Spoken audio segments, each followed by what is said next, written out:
Hey, yo, it's me, Pops Van Marmalade, and you're watching the Comics-Related Madness Network. Huh?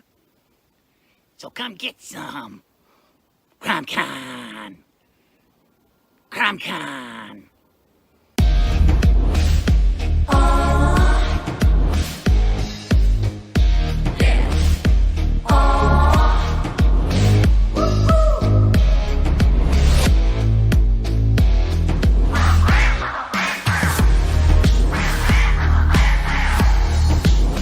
Your favorite podcast, it's Critical Blast.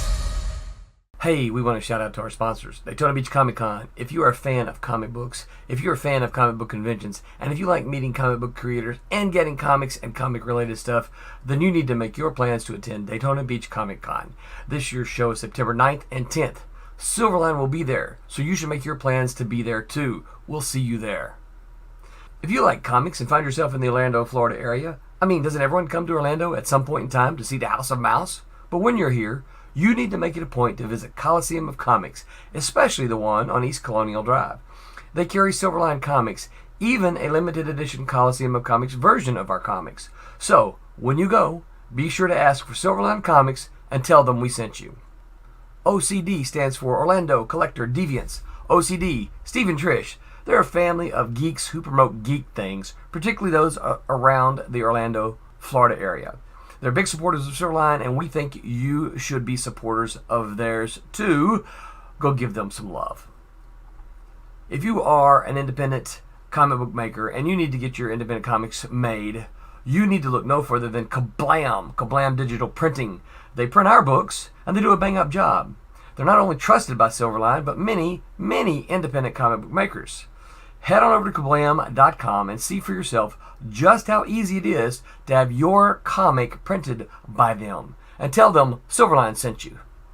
Hi, this is Tim TK, host of That Silverline Show on Tuesday. Join us at 11 p.m. Eastern, 8 p.m. Pacific every Tuesday night as we discuss pop culture and the joys of making comics. Hi, I'm Barb Kilber, co-host of Silverline's Wednesday Wham. Join us each Wednesday nights as we discuss comics, literature, movies, and anything else that may catch our attention. I'm Roland Mann, and I host Silverline's Silver Sunday. Join me every Sunday at 8 p.m. Eastern as we make mine Silverline.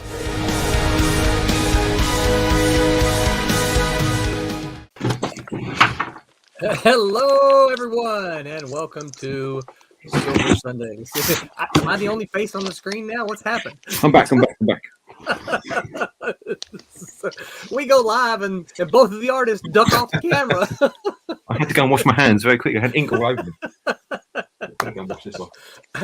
So welcome to this Silver Sunday on this November 28th, 2021. Thank you all for joining us. Hopefully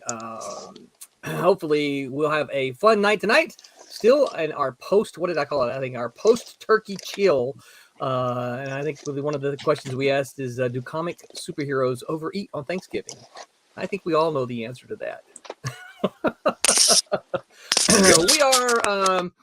We're missing a few of your usual faces that you guys are used to seeing. Got some sickness, got some vacation. I'm not hearing anything. You're not hearing anything? Pete, you can hear, right? Yes. Well, Rob, I don't know what's going on.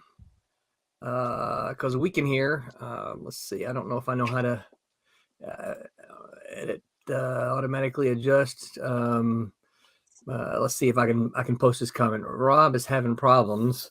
What if I can just boot him and maybe Yeah, try doing that. Yeah. Okay, can you hear us now, Rob? Can you hear me? Yes. Yeah. Say something. Yes, I've been talking the whole time. I can't hear you though. We can hear you.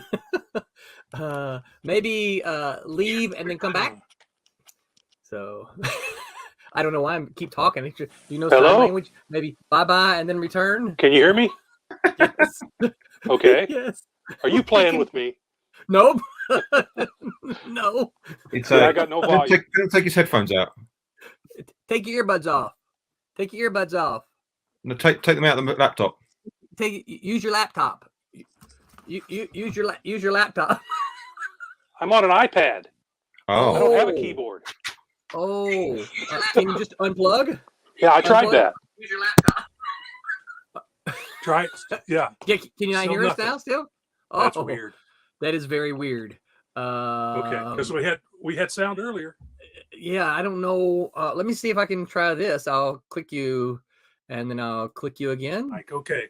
Yep. I tried to mute and unmute you. Let's see. I can edit your mic settings. What can I do?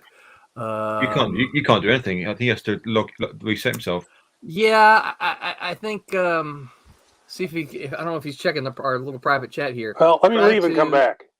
Yes. Try that. Oh, there you that's go. what, There yeah, you that's what I was going to tell him to do. That's the one.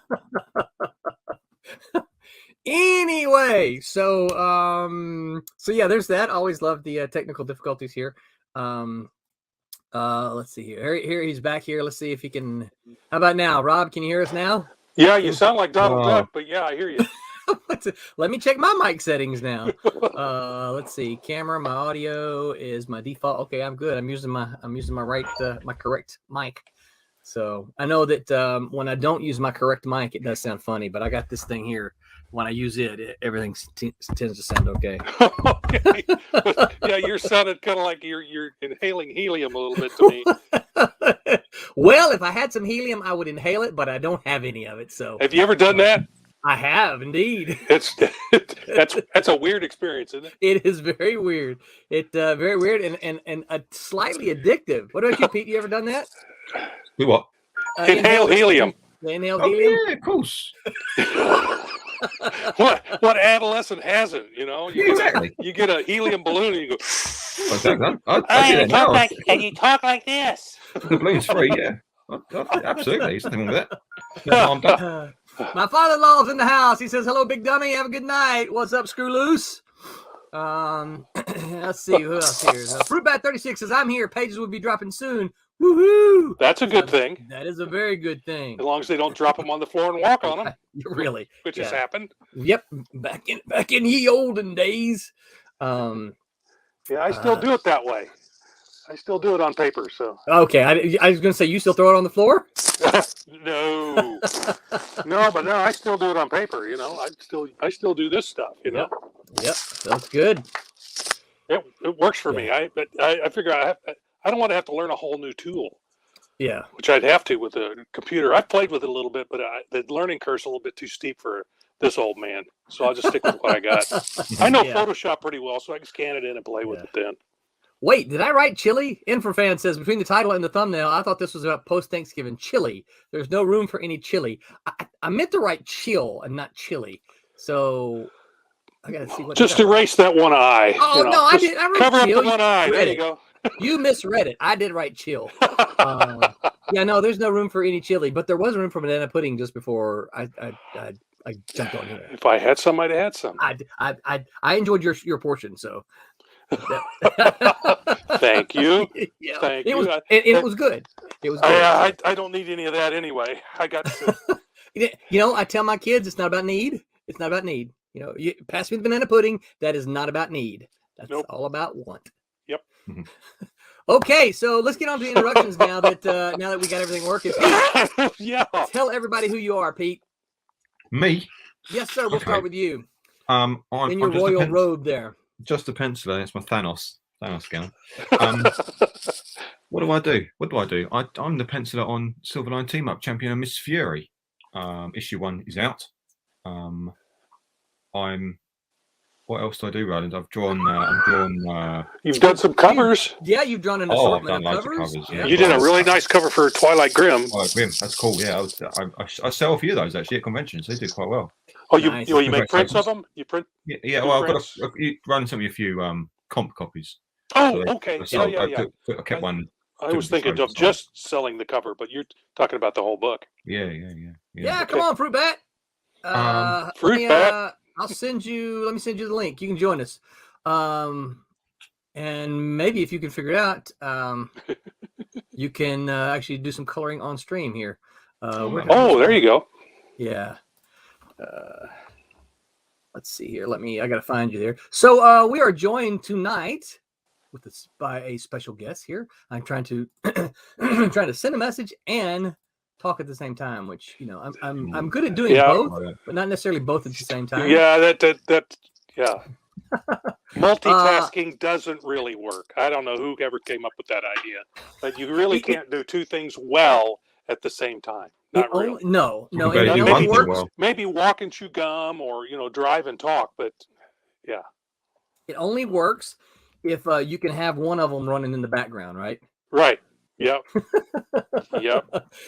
So Rob, we know who you are, but tell folks who you are. I am Rob Davis. I am the artist on Twilight Grim, which is presently up on a Kickstarter at this very minute. It is. It's got some of my. I'm going to be doing some sketches for anybody that wants them. We set up like 4. We set up 4 of them. I'm trying to remember. Yes. I think it's 4.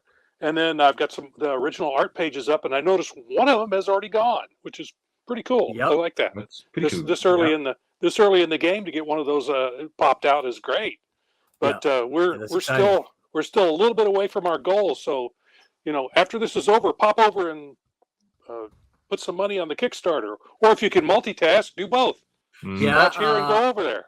I'm trying to get it up on the screen. So as you talked about it, Yeah, but I'm trying to, it's one of these things. I'm trying to send a link. I'm trying to chat, and I'm trying to host. Yeah, trying to do it all here. Plus, wanted to make sure Phil has the link, so he's supposed to be joining us here. Let's see here. Oh no, that's not it. So I got to go over here. So all right, here we go. So anyway, if you want more information about me, I've been drawing comics since 1987. So many years. So and I started out as a letterer, became an inker, and then a penciler, and been doing that off and on ever since. One big gap there after the implosion in the mid 90s, but I've been doing a little bit of stuff here and there ever since. I'm also, if anybody notices the little logo on my shirt here, that's you. I made you get small. I'm a little smaller now, but yeah, this little logo right here, that's Airship 27. That's Ron Fortier and I started up a little book publishing business where we take old pulp characters and hand them off to artists and writers of today and have them write new stories about these guys, and it's really interesting stuff. We've been doing that since, I'm trying to think, 2004.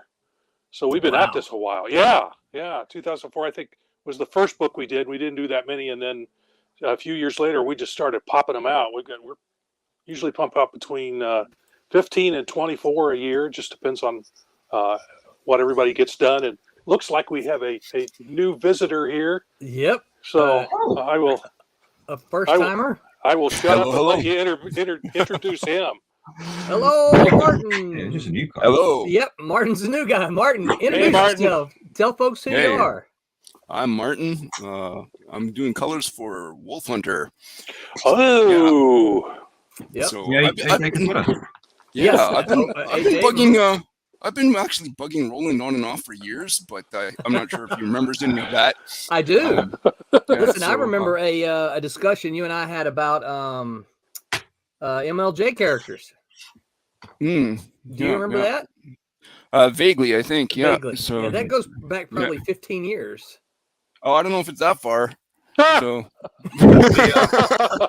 Did Roland promise to make you rich? but yeah, I threw pitches. If so, board, but that's fine. Told me I'll be retired by now. Yeah, but I'm excited. I've been thoroughly enjoying the books that have been created so far. The thing that's fantastic about them all is that they all move, every single one of them. Mm-hmm. So yeah, this is a fun batch of books, and it's a pleasure to join the team. So thank you. Well, isn't that what comics are about? They're supposed to be about fun, you know. I believe that wholeheartedly. I'm all about the money, Rob. If I'm honest. Right. I'm here for the money. Wait. So I think Pete's having problems with his microphone. So I guess I could throw in a couple more credentials. I've done some lettering. I did lettering for a comic called Samson the Nazarite. I've done layouts. So I've by, done design work. shoot, I knew the guy. Who's the guy who did that? I met him several years ago. Luis Serrano. Yeah. Yep. Yes. Yeah. Yeah. Great guy.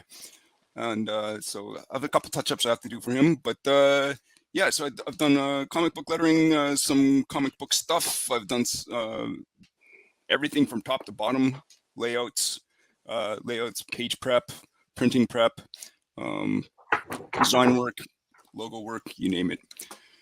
So yeah, Nice. that's where I'm coming from. Well, we're glad you can join us. First time joiner. Yeah. We do have the Kickstarter up now, so you can see it on Cool. On your windows. I probably should hide that. I don't know if I should. That's kind of my personal one, isn't it? So you can see we are at 2513. Oh, we made it. We just got a new backer earlier. Cool. And so we are now officially at goal. I have already sent R.A. Jones a message and asked him about some possibly stretch goals. Oh my goodness gracious! Here, I've been trying to get this guy to come on and join us for some time. Oh, Stephen Butler says, "Matter Eater lad probably did a bit of overeating. Dude has a cat in his stomach though, but so does my son for that matter."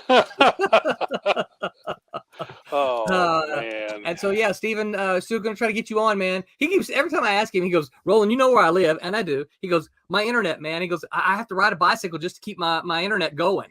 Right. So I have squirrels. Stephen does live out in the boonies, out in the sticks. So do I, but I luckily have DSL to my house, so that really helps. But that's nice. Yeah. Yeah. Yeah.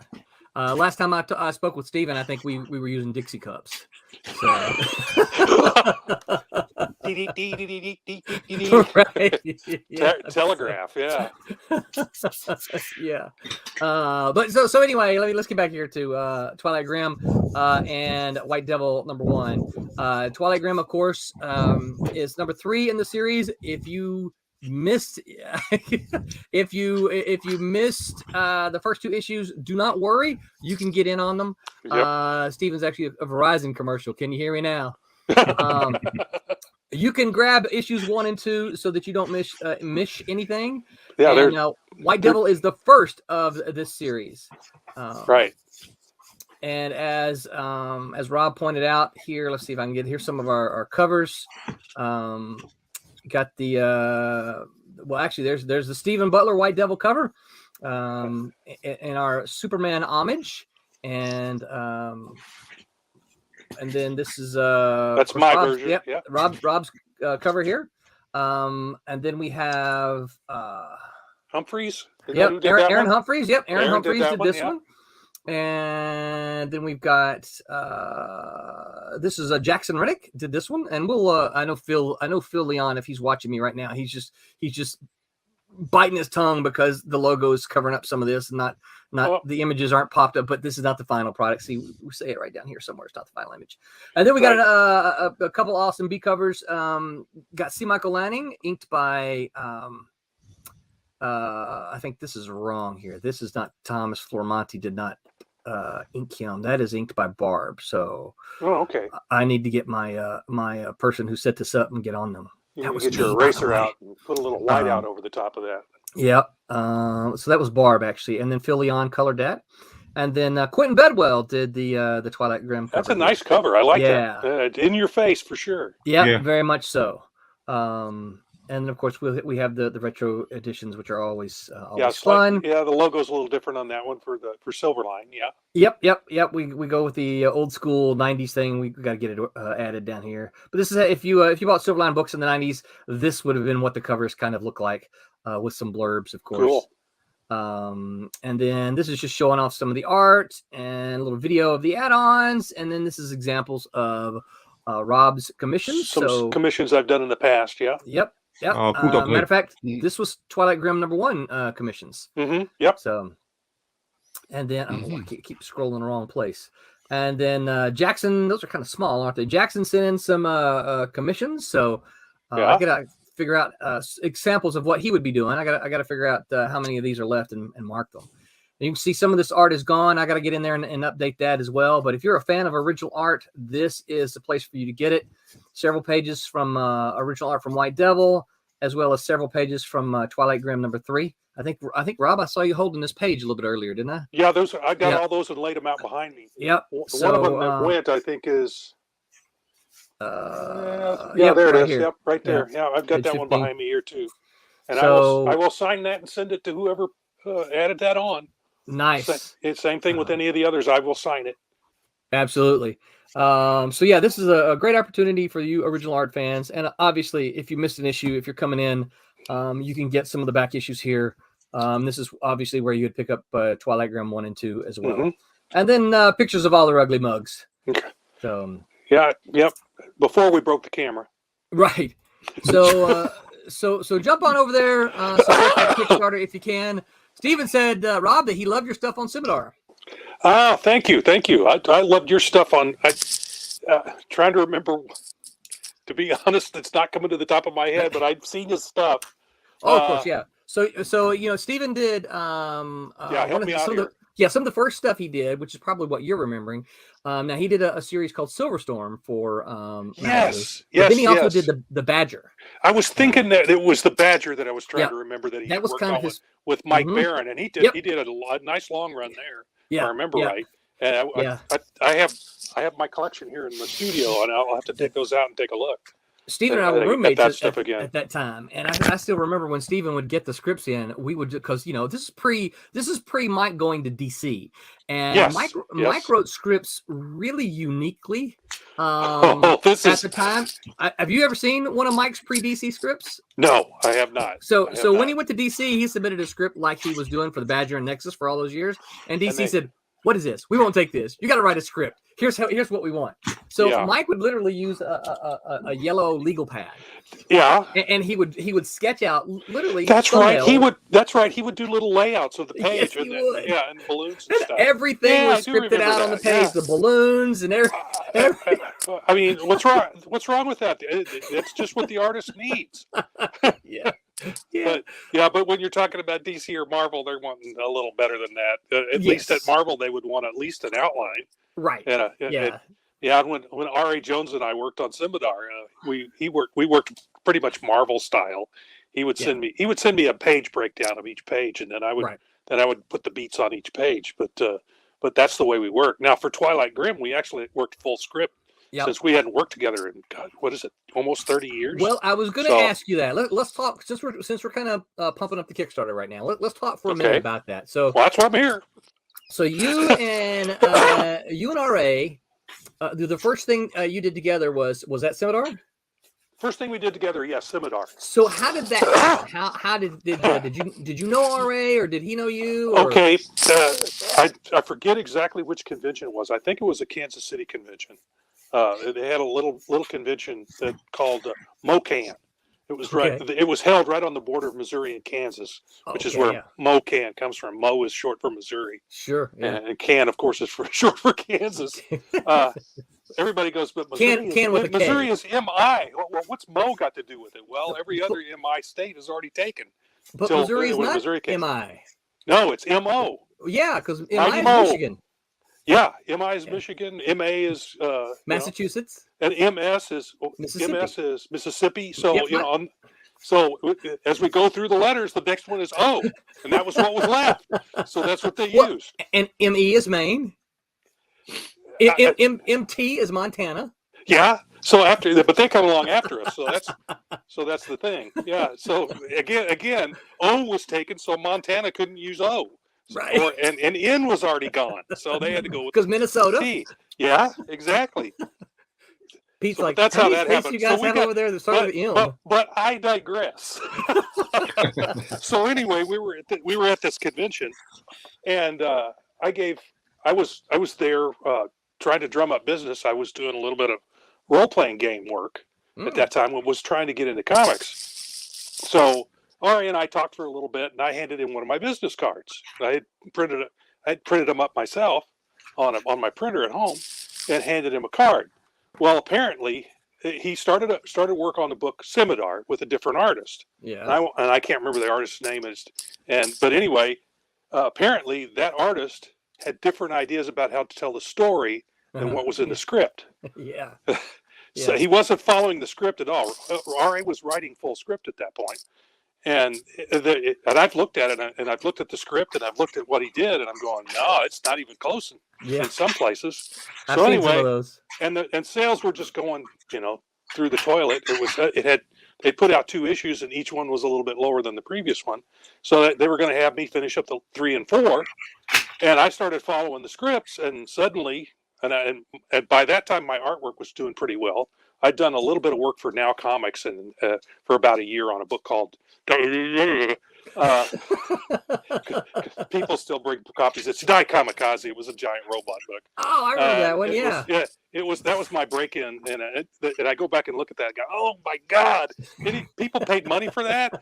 But anyway, yeah. So I had kind of gotten some chops going at that point, and it did some dynamic stuff to open up the book, and boom, sales jumped up through the roof, and they went, oh, well, we're still going to cancel it at issue 4, but we're going to do a mini series from here on. So we'll have you do 4 issues at a time. And so that's how that all started. It's just me running into R.A. Jones and him running into me at a convention, and he called me up and says, this artist is not following. Can you do a couple of issues for us so we can finish it out? I said yes, and the rest is history. Yeah. And that book took off, and but those days a black and white book selling 8,000 to 16,000 copies was pretty good. That was a pretty good run for a black and white book. Yeah. So we turned it from 8 to moved it up to about 12, 16,000 at one point. And we won't dwell there too long, but if you've studied any of the sales figure for Marvel and DC over the last couple of years, they've got books that sell in full color in the 8 to 16,000 range. They're losing money. They're losing money on those. They hand over. They have to be. They have to be losing money on those. The only thing propping those up is the movies. Oh yeah. They got to keep them. They got to keep them in print to keep the copyright and trademark going, I guess. Right. But and plus it's a feeder. Yeah, it's still a feeder to comics. But color books only selling 8,000 to 16,000. That's crazy. I know. Yeah. They would have canceled colored books back in the day when. Oh, listen, when I was editor there, if you'd have hit the 60 to 70,000 range, if your book fell in the 60 to 70,000 range, then you were in danger of cancellation. Well, that's where the Star Trek 60 to 70,000 units. That's where the Star Trek books were when I was working on them. Well, no, those were the Malibu books, right? Well, Malibu and DC, I worked for both. Yeah, because see, for Malibu, a 60,000 run, those were good numbers. Yeah, but I know the DC book because I got royalties from them too. Okay, and I think I remember the number 55,000 comes immediately to mind. So that was one of the issues I worked on. I don't know which one it was. That's the number that comes to mind. So it was right around that area with 70,000 somewhere in there for those books. Now I don't remember the exact numbers on the Malibu books, but I know they were pretty happy with them. Yeah. So Oh, Paramount was very happy. In fact, a little known fact: before Malibu was purchased by Marvel, Paramount Pictures actually toyed with the idea of buying Malibu Comics. I wish they had. Oh, there's so many other people do as well. I wish they had because things would have turned out much better for me. I think we would have become Paramount Comics, and and they did that at Marvel. They had a double logo on it. It said Paramount Comics, Marvel Comics underneath it. Yeah. And I'm sorry, but I bought the first few months worth of books.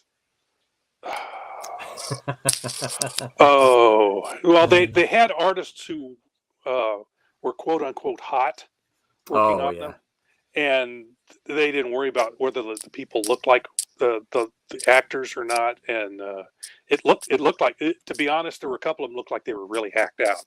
Now the one that really looked nice was Voyager, and they had I think it was a Brazilian artist that was working on that book, but he had the likenesses right on. His storytelling was beautiful. That book really looked nice, but the other ones, they were very uneven.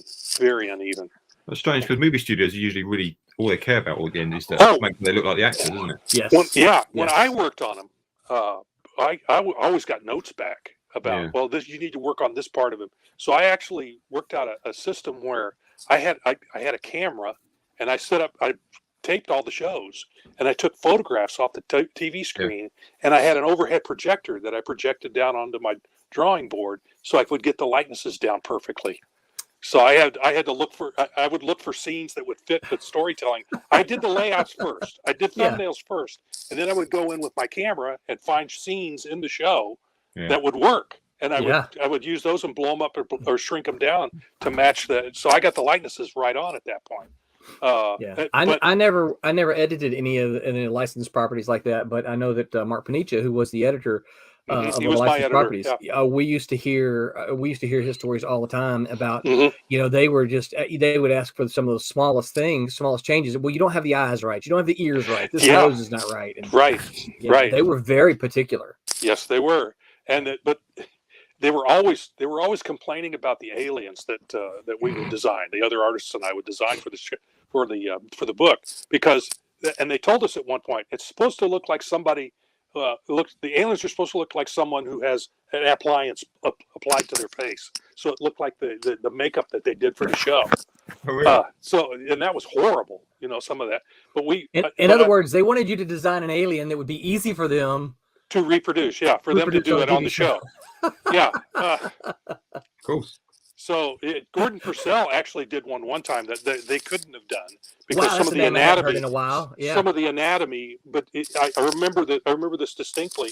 That the two bones in your arm, there was actually a space in between those in their anatomy that he drew. Now the head looked like somebody had put an appliance of some sort on their head and made them. But the funniest story I have is about working on the original Trek book based on the movies over at DC. And I did an issue that had Trelane in it, and when I got some of the original art back, there were these little pieces of tape over each one of Kirk's heads. Captain Kirk's head so I peeled one back one time, and about the only difference I could think was the hairline was a little lower. They had pasted over heads, just lowered his hairline just a little bit, and pasted those over the ones that I had done originally. So it had gone through the process somewhere, and somebody said something. Yeah, I don't know if it was Shatner or if it was somebody else, but Shatner. I love that. I love telling that story because it always gets a laugh, but it's absolutely true. So speaking of likenesses, okay. Martin, you want to share your screen? I can. Yeah. But speaking of likenesses, who are you using as your models for Twilight Grim? Well, for all the characters except Twilight Grim, I just made them up. I've got original sketches here of the characters, but at one point I got a note from R.A. about what he wanted the character of Twilight Grim to look like, and he says, I want him to have to look like a rock and roll star from the 70s or 80s, like Jim Morrison. So I went to the internet and I got a bunch of pictures of Jim Morrison, and I've essentially tried to recreate his facial. It's not an exact likeness of him, but that's the basis for Twilight Grim himself. Jim Morrison. It's not perfect. I didn't go through that process like I did for Star Trek to make it exactly perfect. That I could have, but and there's particularly a panel in the Christmas Story where he's shirtless, and I look at it and I'm like, yeah, okay, that could be Jim Morrison. What'd you say, Pete? Risky. Yeah. I thought it was. I was leaning towards Owen Wilson for some reason, but. No, that would work, but no, that's who I used. Okay, Jim you're Morrison, talking about interesting. You talking about this one? Yes, yeah. Look at that boy. Yeah. So that's Twilight Grim. Yep. Sexy. Ew. Very intriguing. I'm very intrigued. I'm very intrigued at how your inks look compared to when the colors are applied. That's okay. Well, part of that I'm seeing a very, very radically different thing when I see it in ink. That's interesting. Huh? What are you seeing different? I don't know. It's just there's a dynamicism. Dynamicism. That's it. That that popping out in the inks by themselves. Interesting. Well, that's how I learned to do it. It's when you're doing a comic book, you have to ignore the fact that it's going to have color on it later. Yeah. It has to work in black and white, or it won't work in color. Mm-hmm. Now, I've had inks, or I've had colors that completely destroyed what I'd done, because they I don't know what the one book they did it at DC, one of the Star Trek books. The coloring, it was so garish. You could tell what the colors maybe intended, but every color was saturated, just highly saturated, and it just blew everything out of the water. It took any depth in the inks completely out. It was pretty bad. Yeah. But that's about the only time that's happened. Usually, a colorist should be able to see what, if you've done it right in the pencils and the inks, the colorist should be able to tell what the facial features is, what shapes that you're going for, what three-dimensional feel you're going for. Did you want me to pop my screen up there? No, I hadn't seen a screen yet. No. Did you want me to pop it up? Oh yeah, absolutely. Yeah. Let's see what you're doing. We love to. And our viewers love seeing that stuff. Yep. I mean, that it really gets people. While you're doing that, interested. Stephen Butler said, "Hello, Josie Wells homage on Quentin's cover." Yeah, I think you're absolutely right. That was one of the things I thought about too. The Quentin Bedwell cover. So, Stephen Brown Hart says, "Hey, what's up, Stephen? Good to see you here. My comic made it to 510. That is fantastic, sir. Congratulations. For those of you who tune in frequently, know Stephen was running a Kickstarter, Indiegogo, and so we were cheering him along and hoping to see him be successful with that as well. So congratulations, Stephen. So is my screen showing? Well, it is now. There it is. All right. Yeah. All right. So that's the flats. Yeah, you put the flats in already. Well, I'm starting to get the colors in here. So here's one page that's completed here. So I've got an interesting dynamic going on, I think. It's so I started off with this more flat approach, but then I've started to morph into a little bit more of a rendered approach, and I'll show you what the differences are if I can get there. Here we go.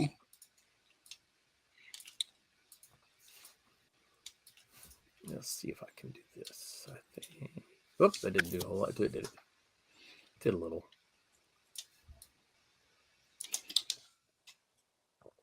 Trying to do a little storytelling with the colors and stuff. Yeah. Let's see. Where's? Oh, I see a flag there. We're gonna start seeing Pete salute. Yeah. There we go. There you go, Pete. Oh. Look at that. They're good guys. So here's really good guys. So here's where I've got this interesting dynamic where I'm flipping back and forth between kind of a flat approach and this rendered approach, and I think it's kind of working. So yeah, I mean, you can do a critical commentary at this point if you want, by all means. So this is for an upcoming book that we've been working on for a while. If you were tuned into Wednesday Wham or the Tuesday night shows, this book is Wolf Hunter, written by Tim TK, who basically handles pretty much all of our web stuff these days, the Silverline Comics blog and website.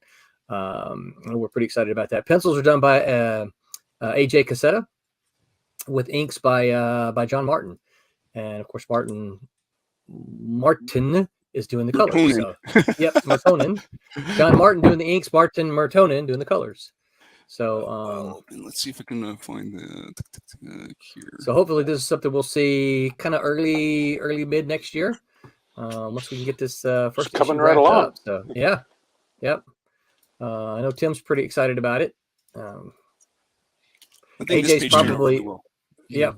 Yeah, I think so too. Yeah, I like that page. Yeah, nice page. Yeah, AJ's good. Yeah, storytelling works nice there. Yeah. Yeah, the Z. Yeah, the Z works. Yeah. Well, I know Pete's probably heard me say this before, but this is one of the things that I personally, and even back when I was an editor, one of the things I always like about the Kubert Kubert students is they've been taught storytelling. You know they've been taught that. What it usually boils down to when you're talking to a Kubert former student, grad, whatever, is do you like their art? They 9 times out of 10, maybe even higher than that, they're going to understand what storytelling is, and the Z pattern you mentioned, they know how to do that. They know what that is. They know how to use it. The question is just going to be, okay, do you like their art? Yeah, because the story's there at that point. You just the story flows. You're not struggling to see which panel's supposed to be next. Right. Yes, and that's one of the things. So you actually get to see the style of their work rather than having to decipher where the next panel's supposed to be, where your eye is supposed to go. Yeah. And I know that we can talk pros and cons about the image boys, but I think one of the problems that came, and I listen, I'm high on Image, okay, because I think they did a lot of really good things, but one of the problems with the Image guys is they didn't fully understand storytelling. They understood dramatic characters and poses and they understood what original art pages would sell at shows. Right. I'm serious. If you look at their work, you can see that's exactly what they're going for. Yep. They're going for stuff that they can sell at shows. If it's got a character, the major character is prominent on the page, and everything else is minor. It's just little tiny panels around it. So there's a lot of that. Well, the problem I have, if you look at an art page, without any of the dialogue, and you're like, or text on it, you're like, okay, this is clearly the first panel because it's in the upper left, right? Yeah. I know it comes first, but I don't know where to go from there. Right. Then you've got a problem with the design of the page. The art can be pretty, but there's nothing wrong with that. But nope, nothing wrong with that at all. But if you can't, it should be the way I always thought about storytelling is that it should be like a silent movie. You should be able to figure out, for the most part, what's going on. Right. You may not get the depth of the details of what's going through everybody's mind, but you should get a general idea of what's happening in the story without any word balloons, without any captions. You're right. Now and then the captions and the word balloons should take you that much further in depth into what the story's about. But you should be able to get the gist of the story from just the black and white art. Right. Yeah. Also joining us tonight, popping in a little bit late here, Phil Leon. Jeez, we got everybody in. My quantum drive went out on me. I was on the dark side of the moon, man. I was incommunicado. Yeah. Internet's not very good on the dark side of the moon, is it? No, yeah. But Pink Floyd is. Yeah. Oh, plenty of Pink Floyd there. I know they're plenty high. This is true. You listen to their music, they're plenty high. They're plenty something. Yeah. Phil, tell folks who you are. I may have been too.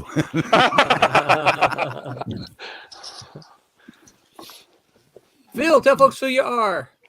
I'm Phil Leon. I do color work, a little bit of editorial, some pre-press here and there. I do a little bit of, got my hands in a little bit of everything, but mainly as a colorist. Yep, and we've already done our kind of Kickstarter pitch, but for those of you who are still around, Phil is the colorist. We mentioned him for White Devil. So Phil, take a moment and talk about maybe White Devil. When you and I first chatted a little bit, what was it about White Devil that made you think, yeah, you know what, I wouldn't mind coloring that? Well,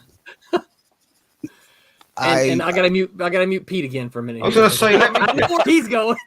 Pete promised you'd retire. You'd make so much money you wouldn't know what to do with it. It was the fame and the glory, man. That's what it was. No, I dig that style of art. I dig that kind of story. I like everybody that's on the book, and Silverline's cool. So I was like, okay, yeah, I'm on board. Now, have you ever met R.A. or Jackson at all? No. Okay. Well, 'Cause- RA, I think I did like, what was it, like last year when you had me drop in on a panel? Oh, Like yeah. maybe yeah. for a minute, but that was it, you know. Yeah, okay. Yeah, Ari's been around for a while. Well, Jackson has too. Jackson's kind of I don't know what I don't know what I really don't know. I need to ask him. I don't know what he's been doing the last few. Jackson, if you're around, tell us what you've been doing for the last couple of years. I've been trying to get Jackson on here too. But Jackson did quite a bit of work for early Silverline. Matter of fact, I got this thought the other day. Jackson, if you're listening, maybe you can confirm it.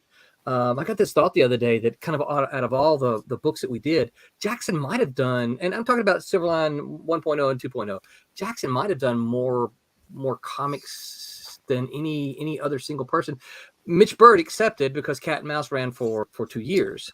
But as far as all of the other stuff, Jackson might have been. Yeah, he's here. Jackson says he's just chilling and killing. Hey, what's up?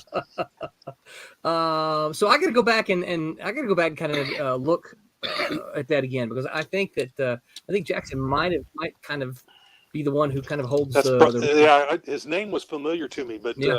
I wasn't sure why. Now I know. Yep, he was on a lot of your stuff. Yep, he's on quite a bit of stuff, like I said, for Silverline, 1.0, 2.0. So I'm trying to get him back involved in 3.0. I keep tossing the rod out and pulling it back. I get little nibbles from him. Come on in, the water's fine. It's fun.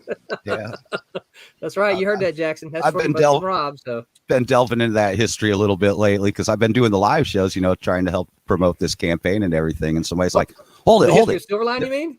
Yeah, they're like, "Silver." Yeah. Hold it. Whatever happened to Silverstorm? That's the question I got.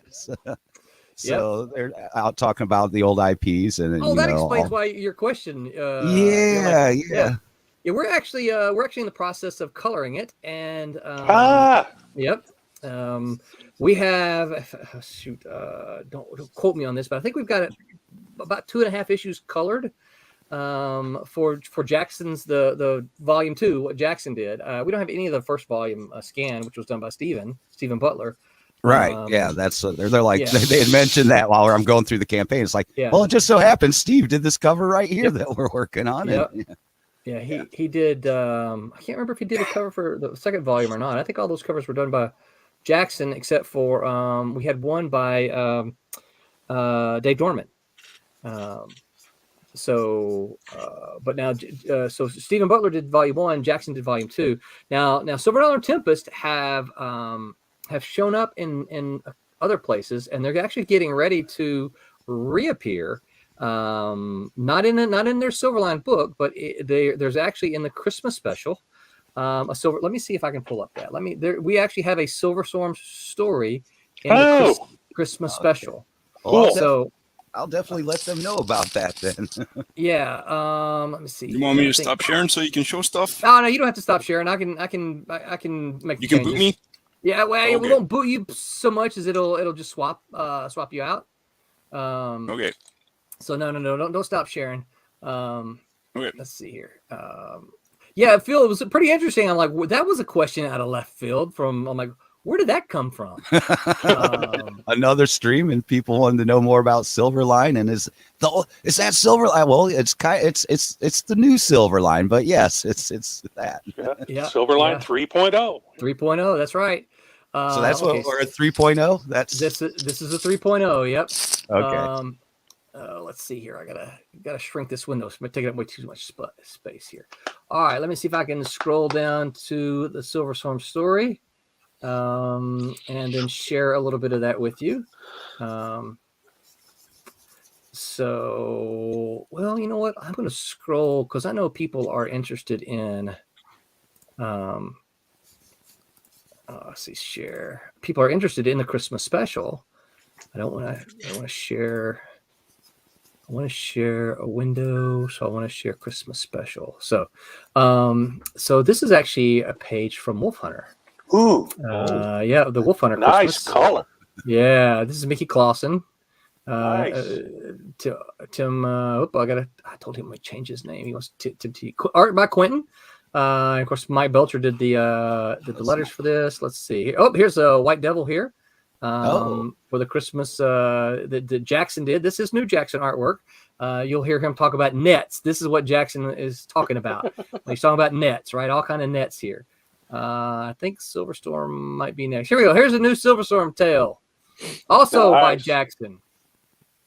So we get to see Santa and Silver Dollar and Tempest here. Here's a Silver Dollar in action. I don't know if you can see that there. How can I make this bigger? Okay, there we go. Let's see. So there's a Silver Dollar in action, helping Santa out a little bit. Silver Dollar. Yep, the Silver Dollar, and then here's Tempest down here.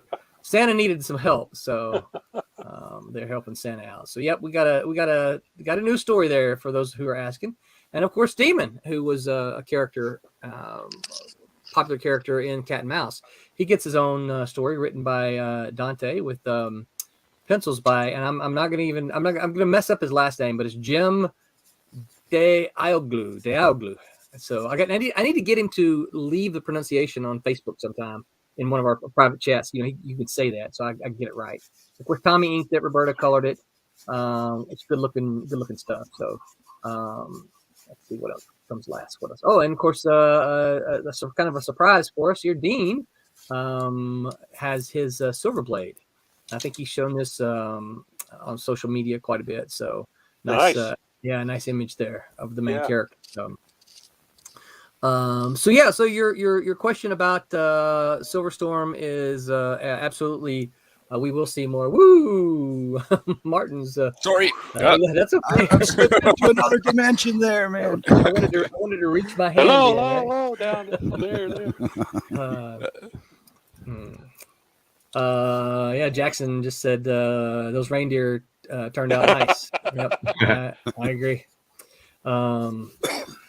So I think folks are going to be real excited to get their hands on the Christmas special. There's I lost count. Is it 16 or 17 stories? I forget. But I'm the only one, I guess, that's seen all of them at this point in time. I know everybody's seen bits and pieces of a little bit of all of them, but I guess I'm the only one that's seen all of them.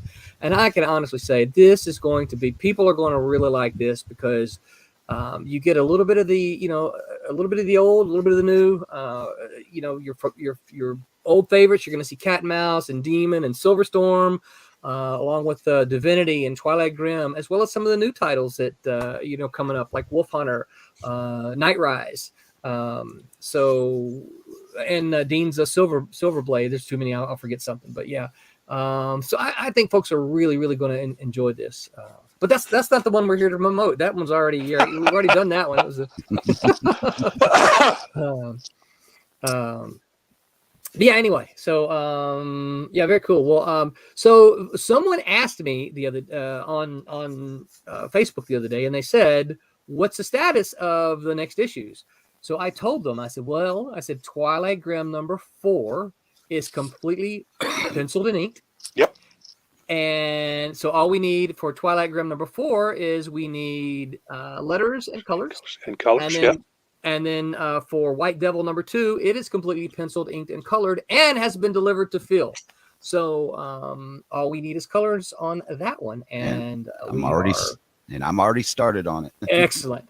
So we are off to a good start on the next issues of those. For the first time on the Sunday stream, we are joined by Jose Fuentes.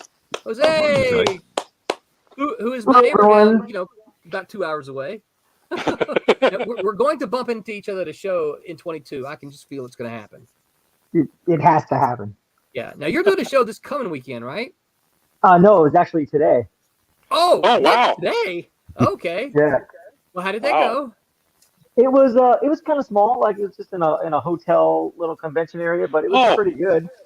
Those are the best. Those are the great. Yeah. it was pretty awesome. It's just a little congested, which I'm okay with. Yep. But it was fun. I was doing sketch cards, and I didn't have any takers, which it's fine. But it's interesting because I went there with supplies to do sketch cards, and I was working on stuff just to get stuff on the table. And my daughter decided to come in here, and she's like, "Oh, Dad, can I just draw a little bit?" I know where this is going. Sure. Yeah. And I know what's happened. every time. Go ahead. My kids have done the same thing. How many did she sell?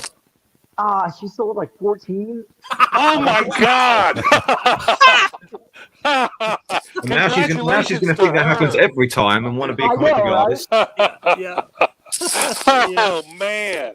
Yeah, I've had that happen too. Yeah. Well, girls sell comics. Yes, that's they do. Just it. Girls sell sketch cards. Yeah. So, Jose, tell folks who you are. I'm Jose Fuentes. I went to the Kubert School with Papa Pete, and and I inked in the Christmas story for Kalis, and I'm working on ink for Obsolete. That's right. Nice. Yeah, and we just scrolled through some of those that Christmas stuff. I don't know if you saw it. It was pretty quick, but we scrolled through some of it. Yeah. So we are host for those of you who only are on Sunday. Jose is a regular on the Tuesday shows, except for when things come up. But he's a Tuesday regular, so we're glad you could join us tonight. With my kids to be on Tuesday. Tommy said, "Looks like a full house. Sorry, I couldn't make it." I didn't say why, Tommy. But since you have get crowded in here. Since you put the mask on, yeah. But since you have said it, Tommy is not feeling well. So I'm sorry to hear that. He couldn't make it tonight. I swapped some messages with him, and I know he drank a bunch of NyQuil last night, and with the intent that he would feel a little bit better today, but. That's okay, Tommy. We just want you to feel better. It's probably a hangover now with as much alcohol. Right? Yeah.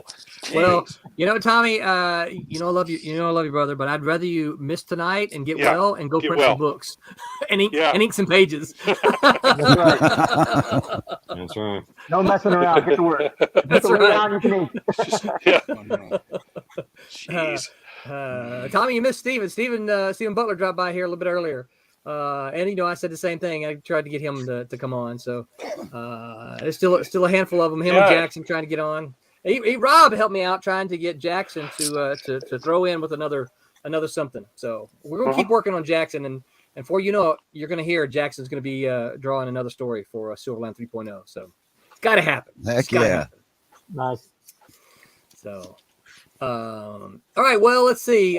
We've spent an hour chill. Well, we did this. It was just a chill. With the exception of Pete, who doesn't practice. You guys, how was your Thanksgivings? Ridiculous holiday. Hey, it was Brits at the time. The moment you want to go independent, you took all responsibility for that stuff. But when this all started, they were still Brits. Yeah, no, you own that. That's you. You didn't think it was when you were teaching my kids bad English. Yeah. I would have liked to have been a fly on that wall. That would be funny. Oh, it's so funny. They believe anything, kids. A year, Pete. I had to deprogram them a year for 1 day's worth of work. 1 day. Did you teach them all the silly words like Lori and Bobby? It wasn't even the right words. Like not even like the right English words. Like I think it started off, like I said, it started off with like biscuits and cookies, right? Yeah. Explaining what biscuits and cookies are, and then it was like weird things. Like he just started going off. He even asked me, was it a few months ago or so, when he's like, "Hey, what were some of the things I said to your kids?" I have no clue.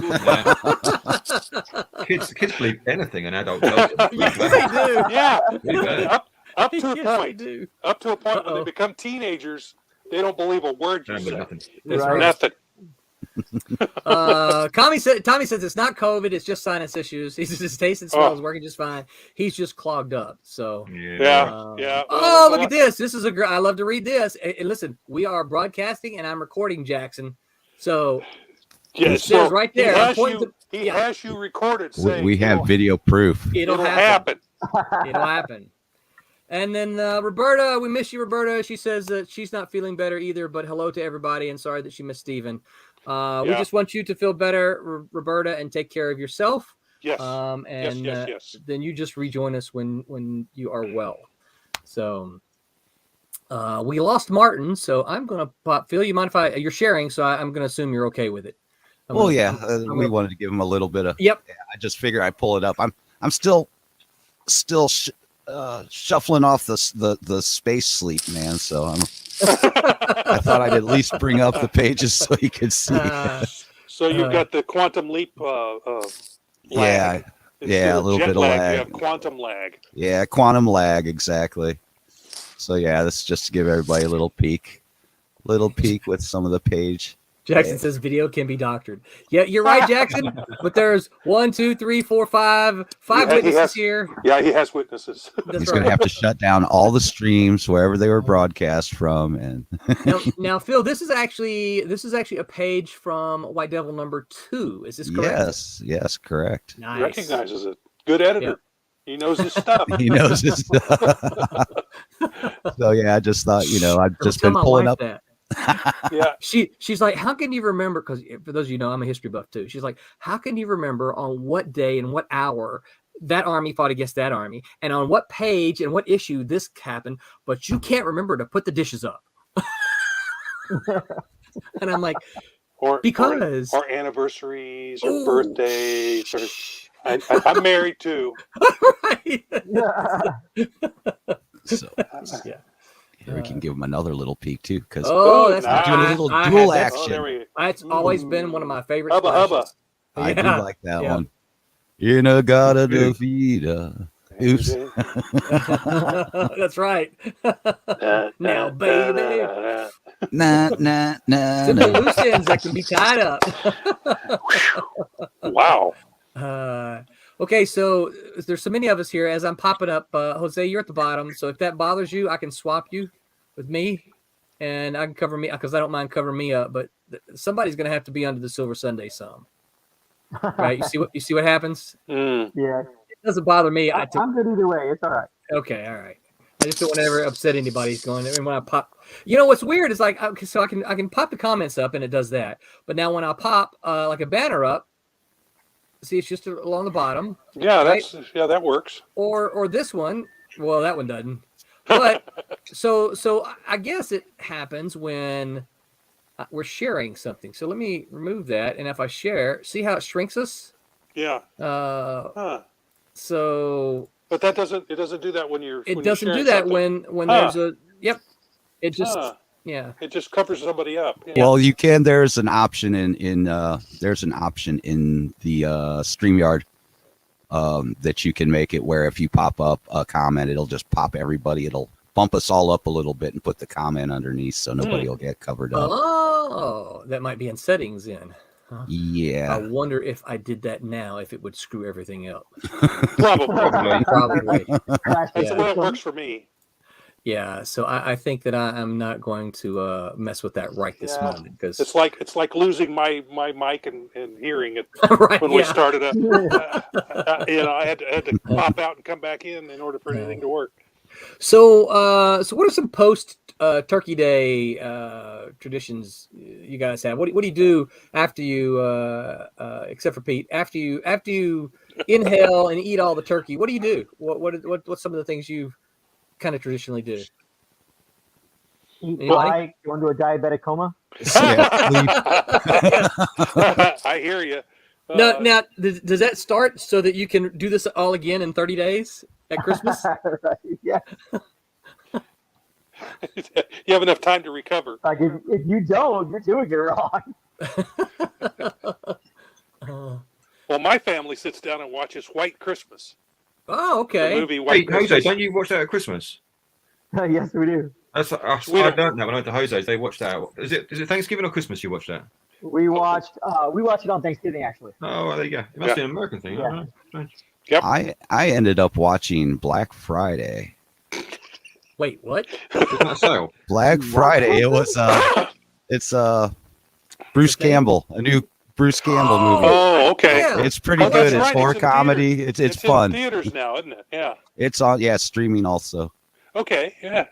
Wow. I think I've seen ads for that. If you like. Not necessarily my cup of tea, but I like It's a little got- bit it's of got horror Bruce comedy. And Campbell. I've always been a Bruce Campbell fan, so Yeah. I see that. I see that. I see what's funny about it and good about it, but it's just not necessarily my cup of tea. Yeah. But, Right. Yeah. We went to see a movie on Thanksgiving Day. What did we go see? Must have been really impressive. I know what it is. Oh, we saw the new Ghostbusters. Yes. Yeah, we enjoyed that. Yeah, Is it the one with the women in it, or no? I saw that one too, and I'll refrain from saying anything about that one. Okay, I've heard mixed reviews on that particular one. I haven't seen it yet either. But. No, we saw the one with the Ant-Man in it, with Paul Rudd in it, and we enjoyed that. Oh, okay. Yeah, well, I haven't seen that. much on that one. I don't know much about that one. Yeah, I don't see many that one movies. is supposed to be a legitimate sequel to the original Ghostbusters. Okay. Yeah. That makes sense. Yeah.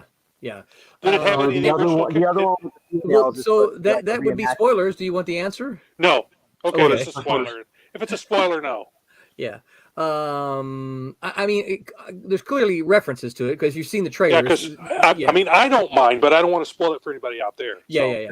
Well, there's clearly tied to the original because if you've seen the trailers, they stumble across the Ghostbusters vehicle and they're driving it around and they come across one of the traps. So all of that is in the trailer. So I do seem to remember seeing some of that. That's funny. Clearly tied to the original. Yeah, and I somehow. think that's part of what made my wife and I like it. We enjoyed it for that. And there were kids. The kids they did a good job. We enjoyed them. One of them was one of the boys from Stranger Things. Yeah. Okay. Yeah, Wolf, whatever his name. Yeah.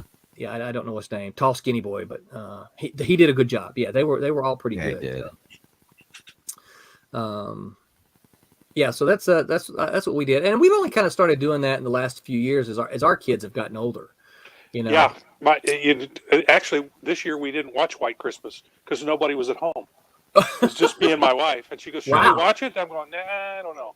I want to because I make comments. We've seen it every year since the kids were little. Right. And Dad always makes comments at certain points in the film. Right. And I love irritating the crap out of them by saying the same thing I've said the year before. So it's not as much fun if there's nobody if there. They're not there. Hear my comments. Yep. Yeah, that's pretty much a dad thing. Dads have to editorialize, don't they? Yeah, Comment. And in fact, there are points in it I will stop it and say something, and then start it up again, and we'll watch. Yeah. So both of my kids tell me. You guys probably already know. Well, I'm a big Pink Panther, Peter Sellers Pink Panther. Oh, yeah, those are great movies. Yeah.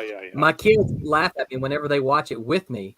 My daughter has even said, she goes, "I love watching this movie with you." And I said, why is that? She goes, "Because you start laughing before anything funny happens." She knows when the funny stuff's coming. That's it. Okay. She says, "So I know something funny is about to happen because you You're start anticipating laughing. it, right? Because I know what's coming, and I just start laughing because I know what's coming." Jackson says, "Which gavel roll?" Yeah. And then Aaron Humphreys says, "Hey, all, what's up, Hey, Aaron. Aaron's another one of those. Well, he's got a semi-regular on Tuesdays now. Yeah. I think he kind of alternates Tuesdays and Wednesdays because he's out in Portland and Oregon and he can't get his schedule straight. He can't figure out his days. Well, it's 3 hours. It's 3 hours after you. Yes. Yeah. 2 after me, but because I will say, "Oh, okay, what time, Roland?" And it's only an hour's difference, and he has to stop and. Yes. I'm like, and I'm going, "Oh, okay, yeah." That's why I try to make sure I always. I mentioned Pete. Yeah. Like, Well, that's why I like working. I'm like, wait, 5, 6, 7. I know. 8. Oh, crap, it's too late. Yeah. That's why I liked working for Malibu. It was always 2 hours later. Right. I could sleep in late and not worry about getting a call from the editor for until late, at least mid morning. Yep. And that was nice for us because we could always call first thing. Yeah. When we got to the office and not have to worry about people waking us up or anything. Yeah. Right. Yeah. Exactly. It's 10 o'clock. You're not up yet. Now, when I worked for Marvel in DC, it was the other way. But yeah. Aaron says that very fact gives me comfort.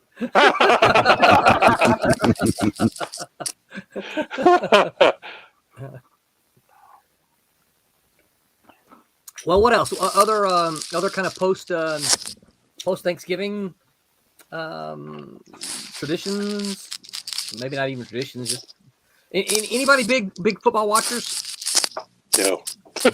Nope. I'm a No, college not football really. watcher, so Thanksgiving weekend is usually a pretty big weekend for college football. Rob, you probably don't want to listen to this right now because my school beat yours. That's okay. Yeah, You know, Arkansas beat Missouri. Yeah. Razorbacks. Yep. I heard it. Was it even close? I didn't even follow it. Yeah, I'm not thinking it was particularly. okay. It was. But so I the know first, the Razorbacks are good. You know, They- and we've well- always had a rivalry. yeah, well, so for the Razorbacks are good for the first time in like a decade. Yes. Well, 'cause- Mizzou hasn't been, and people will go, Mizzou, what's he talking about? Right. Yeah, yes, that's what they call Missouri. Mizzou. It's yeah. called Mizzou. Yeah. And now they were really good kind of back in the day. You know. in the '60s, they were the powerhouse. Yep. They were the Nebraska of the 1960s. But then they and just then- kind of. Yeah, and they just kind of petered out and haven't been as. They've had a few seasons here and there. Right. Pinkel was a good coach for there for a while. Was doing really well. Yeah. And then he retired, and it's kind of been mediocre since. Yeah. They got a guy named Drinkwitz now. Drinkwitz, yeah, that's yeah. he seems like a nice guy. Yeah. Yeah. I mean, the last guy they had was he was a Columbia high school graduate, and was a local boy, made good, you know. Yep. And then and he just couldn't turn the team around. No. So they You finally. know let where him he's go. at now, don't you? You know where that boy's at? He's the defensive coordinator somewhere. At Arkansas. Arkansas. Well, Yeah. there you go. Yeah. But he's apparently really, really good at he's being a defensive really coordinator. Good, yeah, he's a really good defensive coordinator. Yeah, I'm afraid. Well, he'll and it probably didn't hurt that he knew some of the students at Mizzou. There's well, probably that's one or it. two of them He still recruited left. half the team. Yeah. You know. so he knew. He knew what kind of players they were. He could go against. So there them. were good college football games all weekend. This past weekend, you know, you had Texas A&M and LSU. You had Auburn, Alabama, Ole Miss, Mississippi State. Those are good traditional rivalry games. Yeah. And so this is, the weekend after Thanksgiving is usually one of my favorite college football weekends because that's usually when, because rivalry games are it really doesn't matter what your record is. For a real rivalry game, it really doesn't matter because you got two teams that hate each other. Mm-hmm. They're gonna play, They're going to play as hard as they can. Yes, Yeah. right. Yeah, and the Alabama Auburn game was one of the best in. That's the one that was only like a point difference, I think, or something. They went into, I think it was a 3 overtime game. Mm-hmm. Yeah. I have a friend who's a big Auburn fan. Oh, he was sad. He was not happy. Yeah, yeah, because they kind of beat up on Alabama. They are huge rivals. Yeah, yes, they are. They hate. Oh yeah, I lived in North hate Alabama them. for a while, and so you felt the heat. Oh, that was not a very comfortable time. But yeah, so I know that this is also a big weekend for pro football, but I don't watch pro football, so I don't know how that is. I will follow a team. I'm a fair weather fan. If they're doing well, I kind of pay attention to what they're doing. But it's like a true baseball fan knows all the players on the team, knows what their stats are, and all this other stuff. And I'm going, I don't have enough extra brain cells for all that. Yeah, I'm spending that on something else. My dad's a St. Louis Cardinal baseball fan. Right. Yeah. Big. Yeah. That's big in Missouri. Oh yeah. Yeah. And then when they did the World Series with the Royals in Kansas City and the Cardinals, and that was unfortunately huge. For the TV numbers, it didn't do very well. Yeah. Because they want the entire state was watching, but nobody noticed it. Right. Yeah. But no one else. We're a flyover state, so nobody else gave a damn. Right. But yeah, and I'm a fan of both teams, and I had just moved from Kansas City to Columbia, but so when they were fighting, I was going, well, I don't care who wins. Right. I don't care. I don't care who loses. I'm happy with either one. And then when Kansas City won, I went, hey, all right, woo. Yeah. They needed a win, and they haven't done very well since. What about favorite Thanksgiving food? Or let me. So I'll plant that seed. What's your least favorite Thanksgiving food? Cranberry sauce. Cranberry sauce? Oh, no come way. on. I hate cranberry sauce. No. No way. And it adds the enhancement to the turkey. Come on. No. Wait, do you not like cranberry sauce in the shape of a can Or No, freshly I don't made? like. I don't. Now, I will say Take one them thing. again. My sister has this recipe for cranberries. It's got lemon and some other stuff in it, and it's not a sauce. It's kind of it's almost like a little salad, where and the cranberries are kind of crumbled up. That's good. I like Oh, that. yeah. But the cranberry sauce out of the can, that's just cranberry flavored Jello. Yeah, we had my wife. Yeah, We had cranberry sauce made with grapefruit juice, which was a different taste for us, like a different, you know what I mean? And that It had actually grapefruit might be in it. good. That might be It was good. pretty good. That sounds Yeah, interesting. unfortunately, it's some of the medications I take. I couldn't eat it, but it interacts with some of the medications I take for. I think it's the simvastatin that I take for high cholesterol. I think it interacts with that. Oh yeah. Gotcha. Yeah, Kind of like grapefruit. I can't nuts. eat. I love grapefruit, but grapefruit or grapefruit juice, I can't have them. So Right. Yeah, when my wife had her open heart surgery, she couldn't have any citrus because of the pills that she was on. right, yeah, it's the Wow. same kind of thing. Yeah. Grapefruit apparently is the only one I can't have. I can have orange and lemon, but not grapefruit. Wow. I didn't know that. Yeah, no, yeah, that's that crap that happens when you get old. Yeah, oh yeah. Yeah. Somebody else. Yep.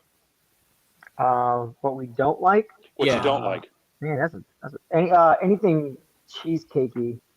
Oh, Like I don't like cream cheese. I don't like All right, cottage cheese. you I can don't like, have my cranberry sauce, and I will take your cheesecake. That's a deal, Rob. That's a deal. Yeah, Until you've had some We're pumpkin good, pal. cheesecake, man. Yeah, we're good, pal. A little bit of whipped now cream. you're talking.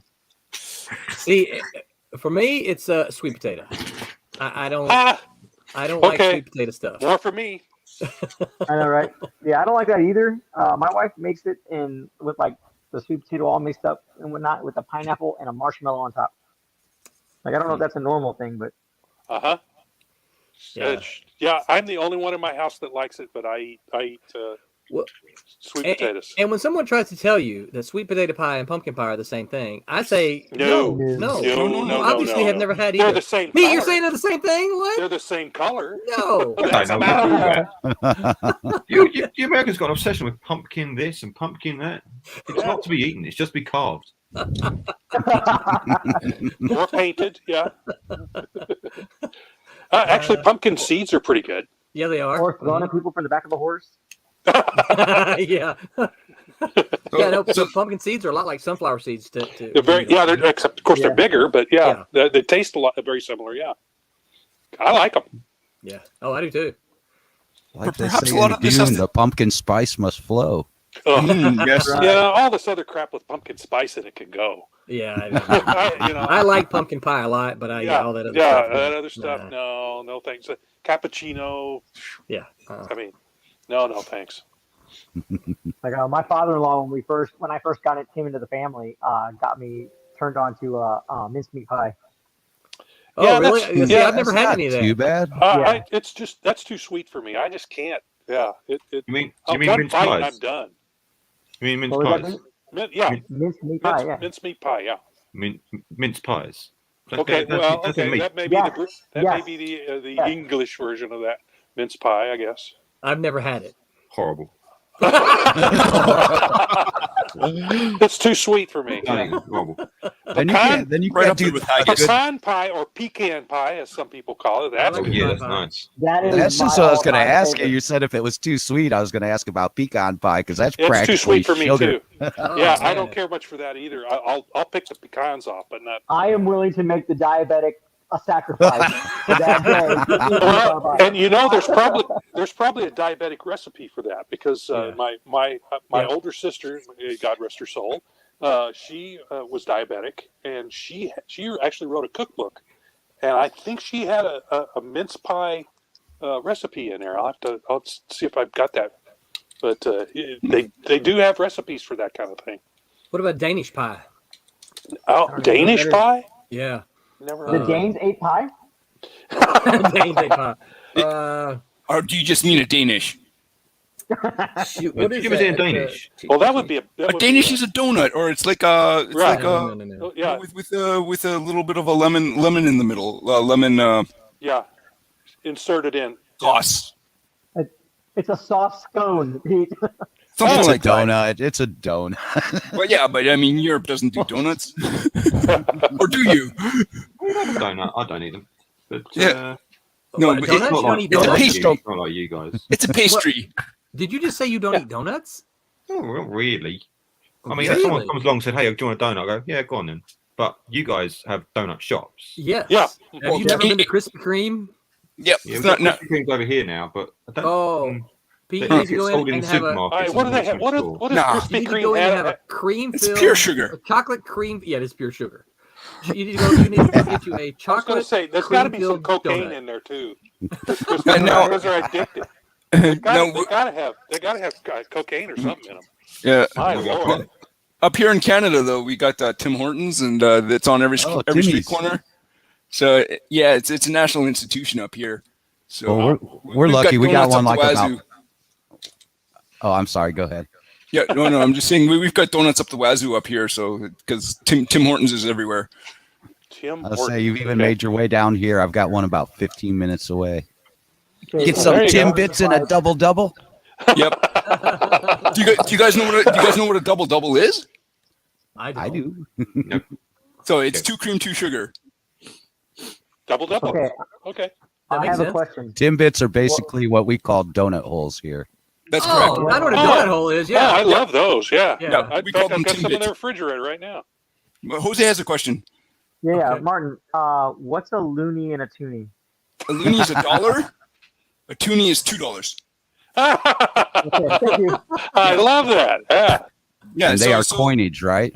That's correct. So a loony is called a loony because it has a loon on the back. A loon is a bird. Oh yeah. Uh-huh. Yeah. So it has a loon on the back. So that's a $1 coin. And then Okay. the toonie is the $2 coin. So Yeah. Well, let me ask you. Do dollar coins get spent well? I mean, are they used quite a bit up there, or oh yeah, no, we've had them since like because they the don't late work, '80s, early '90s. they don't work here worth a damn. Nobody Yeah, wants no. them. Oh, That we just converted drives me we crazy. converted to the dollar coin in the late '80s, early '90s, Mhm. and it's been. That's when we tried. Yeah. Yeah. And they got rid of the paper version then. Yeah. America's a little different in that respect. We want to keep that $1 bill. Yeah. Even though it costs $1.75 to make the damn thing. Well, we still have dollar stores. Well, you heard that they're gonna start having Yeah. stuff in the store that charges more than $1. Yeah, I heard that. Yeah, that's funny and So I think they're going to start calling it a $1 plus store, right? they should. Yeah. Well, it's like So 5 and dime stores. You know, Yep. you used to be able to buy stuff in there for a nickel and a dime, but not that's went out a long time ago. We got a dollar store in the mall, so when Wow. so it's the kind of thing. I'm not saying that we do this, but you run by the dollar store, grab you some cheap candy, stick it in your pockets, and head to the movie theater, right? Yeah, you don't do that at all. No, you don't. Yeah, no. I don't eat candy in a theater. I only have popcorn. Well, see, oh man, so chocolate with your popcorn, you don't eat that? No, Oh I get the gosh. biggest tub of popcorn there is. They butter the crap out of it, and I eat that. So, am I the only one that sneaks cheeseburgers in? I fill up on the popcorn. I love movie popcorn. We have done that. Absolutely. We snuck cheeseburgers in. We've snuck Taco Bell in, burritos. Especially during the winter, right? I put on a jacket and I got an inside pocket right here. Yeah. I just slipped the burritos right inside my pocket right there and walked. And they'll stay warm too, I bet. So it's just a Danish pie is what it's called. Sorry, I sent my family a text saying, what is that pie called? But my mom usually puts cherry pie filling on half of it, and then it has a crust and whipped cream topping. Really, really good. And it's got cherry juice and cherries on top of it. Okay. Oh, that's horrible. Oh my goodness! No. You have to try it. It's very I good. hate cherries. I feel that would kill me. So I'll tell you, Pete. I picked the physical cherries off, but the cherry juice is good. Oh come on! You picked the cherries. You guys are terrible. I do. I'm I do pick the staying. cherries I don't off. like sweet potatoes. You guys don't like. You don't like the pecans on your pecan pie. You don't like. What is going Well, on here? Guys weren't made to eat everything on their plate when they were eat kids. the I'm thinking. pecans, not the pie. I take the pecans off. Well, now I do that Now, too. now most certainly, you guys eat the buttered Brussels sprouts, right? Absolutely. I Love don't. them. all day. Love it. I got some I'm going to fix for lunch tomorrow. Vegetables. What are vegetables? And asparagus. Buttered Yeah, love that too. Grow it in the garden. That's what meat eats. That's what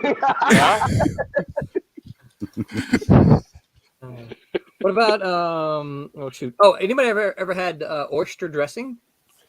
I have not. Oh, I would now like there to try you that. lost me there, man. I'd like to try that. I will tell you this. My wife comes from a family of fishermen, right? She comes from a long line of shrimpers, and I will tell you this. I love shrimp. I do not like oysters at all. Okay, but my wife's grandfather, who's since passed, he made oyster dressing. And that was some of the best stuff I've ever. I'm like, this is really good, but I don't like oysters. Try it. I want to try it. Really. He used to when he found out that I liked it, he would make an extra one, stick it in the freezer, and then when BJ and I left, he would give me the whole extra. All right. Now BJ didn't like it. She actually I can't stand that stuff. How do you like it? I'm like, I don't like oysters, but I really like this oyster dressing. It's sometimes it's how it's fixed. Yep. And I'll be honest with you, I don't know how he fixed it. I don't know what he did. Yeah, it's too bad you don't have the recipe so you can do it yourself. But I don't think that's a recipe we ended up with. So yeah. Interesting. My wife's grandmother would make this like dessert called Better Than Robert Redford. It's like walnut crushed and whipped cream and pudding and all kinds of like more whipped cream and other stuff and chocolate shavings and all kinds of stuff. And the first time I ever had it, like she made it, and I cut myself this big honking piece of it. And my father-in-law standing next to me, and my grandmother-in-law was like, oh, did you like that? I was like, well, I haven't had a bite yet, but it looks amazing. She's like, oh, it's real easy to make. And I'm sitting there just about to stick a full fork in my mouth. And she's like, oh, yeah, it's got cream cheese in it and whipped cream. And I'm like, I'm sorry, what? And you didn't even try it? Well, I looked at it, and I looked at her, and my father-in-law leaned right into me and goes, you better eat that whole thing. So I set my daughter into my wife's grandfather's fridge, and I was like, hey, get me like 3 cans of root beer. And so she did. I popped all of them open, and I took a bite and chugged it down. I ate the whole thing. And when Grandma asked me why I did that, I told her it's because I don't like cream cheese. Ever since then, she's gone out. She will make the same thing, right, cream. And make a whole 9x12 like pan of it without cream cheese just for me. And then she'll make a 9x12 pan with cream cheese for everyone else to share. Good for her. Good for her. And then I'm just sitting there, just eating it. There's just like cheesy grin on my face, looking at everybody else. This is all mine. Yeah, you can't have none. Right. What about anybody ever heard of chocolate rolls?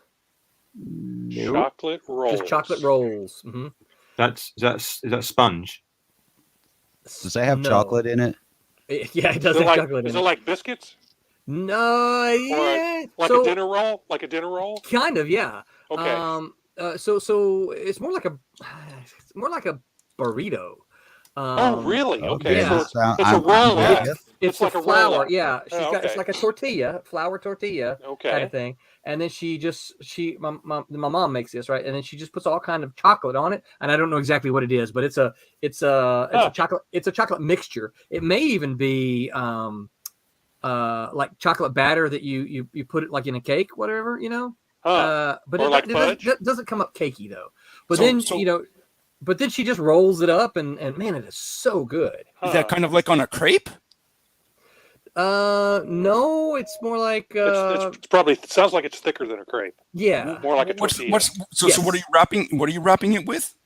The flour, or like a floured flour thing. Yeah, it's made out of flour. So it's like a pancake. Yeah, biscuit dough maybe. That's probably flat. Biscuit dough rolled flat, and then you roll it up, and it's more like a croissant, probably. Right. Yeah, and then you roll it up, and then you cut it into little rolls. Or do you just eat it? No, it's just rolled like a burrito. Yeah. Okay. It's about the size of a burrito. Yeah. Huh. I would do a similar thing with crepes. Yeah. Yeah, you fill it up with jam, peanut butter, or whatever, chocolate, bananas, and all that, and then roll it up. Cherries. Yeah, cherries Jubilee. Like, yeah.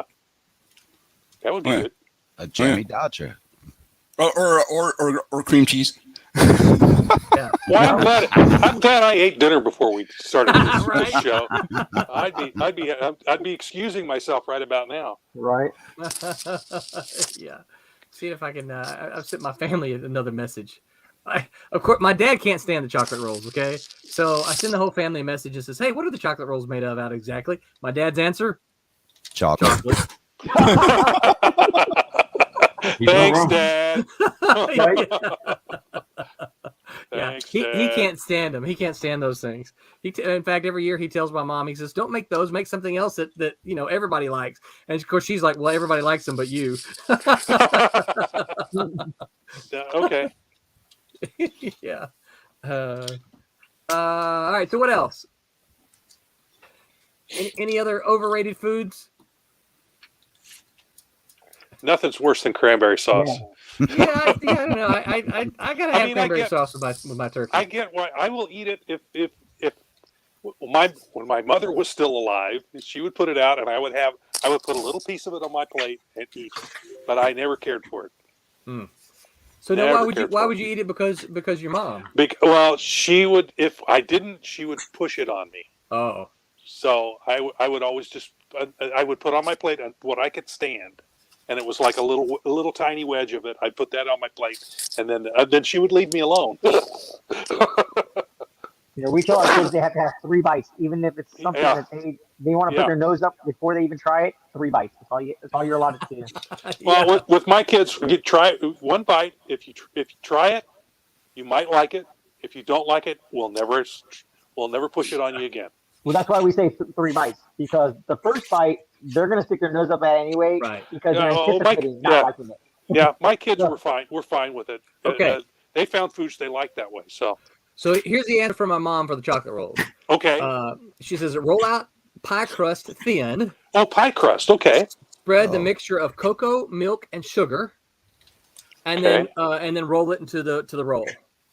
Cocoa, milk, and sugar. And she just stirs it up and puts that on the pie crust, and then that's when she just I think she folds it and then rolls it. It's just short of pudding.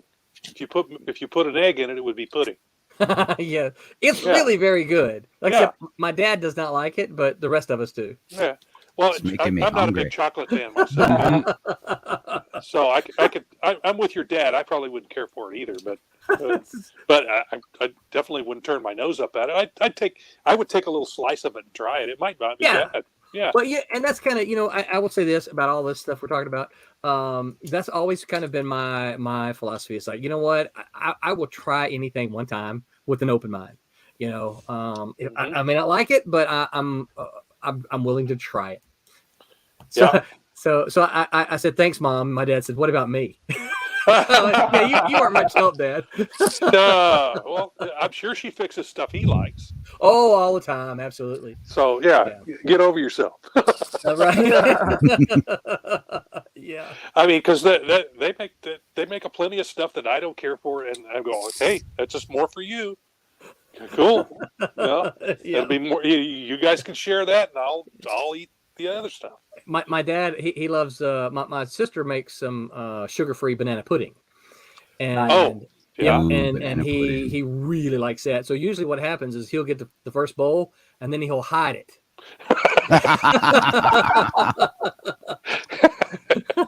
Oh man! Wait, for a later date? Just from the rest of us. I'm listening underneath the pantry, and for a couple of days. So nobody else will get any, right? So no one else will get any. Yeah. Yeah. He usually they've got at my mom and dad's house, they've got a refrigerator outside. So they've got the one in the house, and then they've got a refrigerator and a freezer and even another freezer.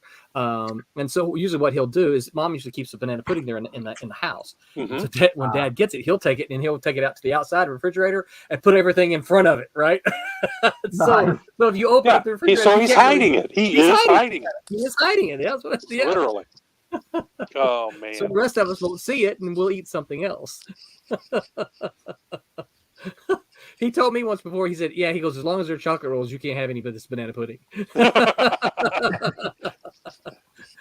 So that's homemade banana pudding.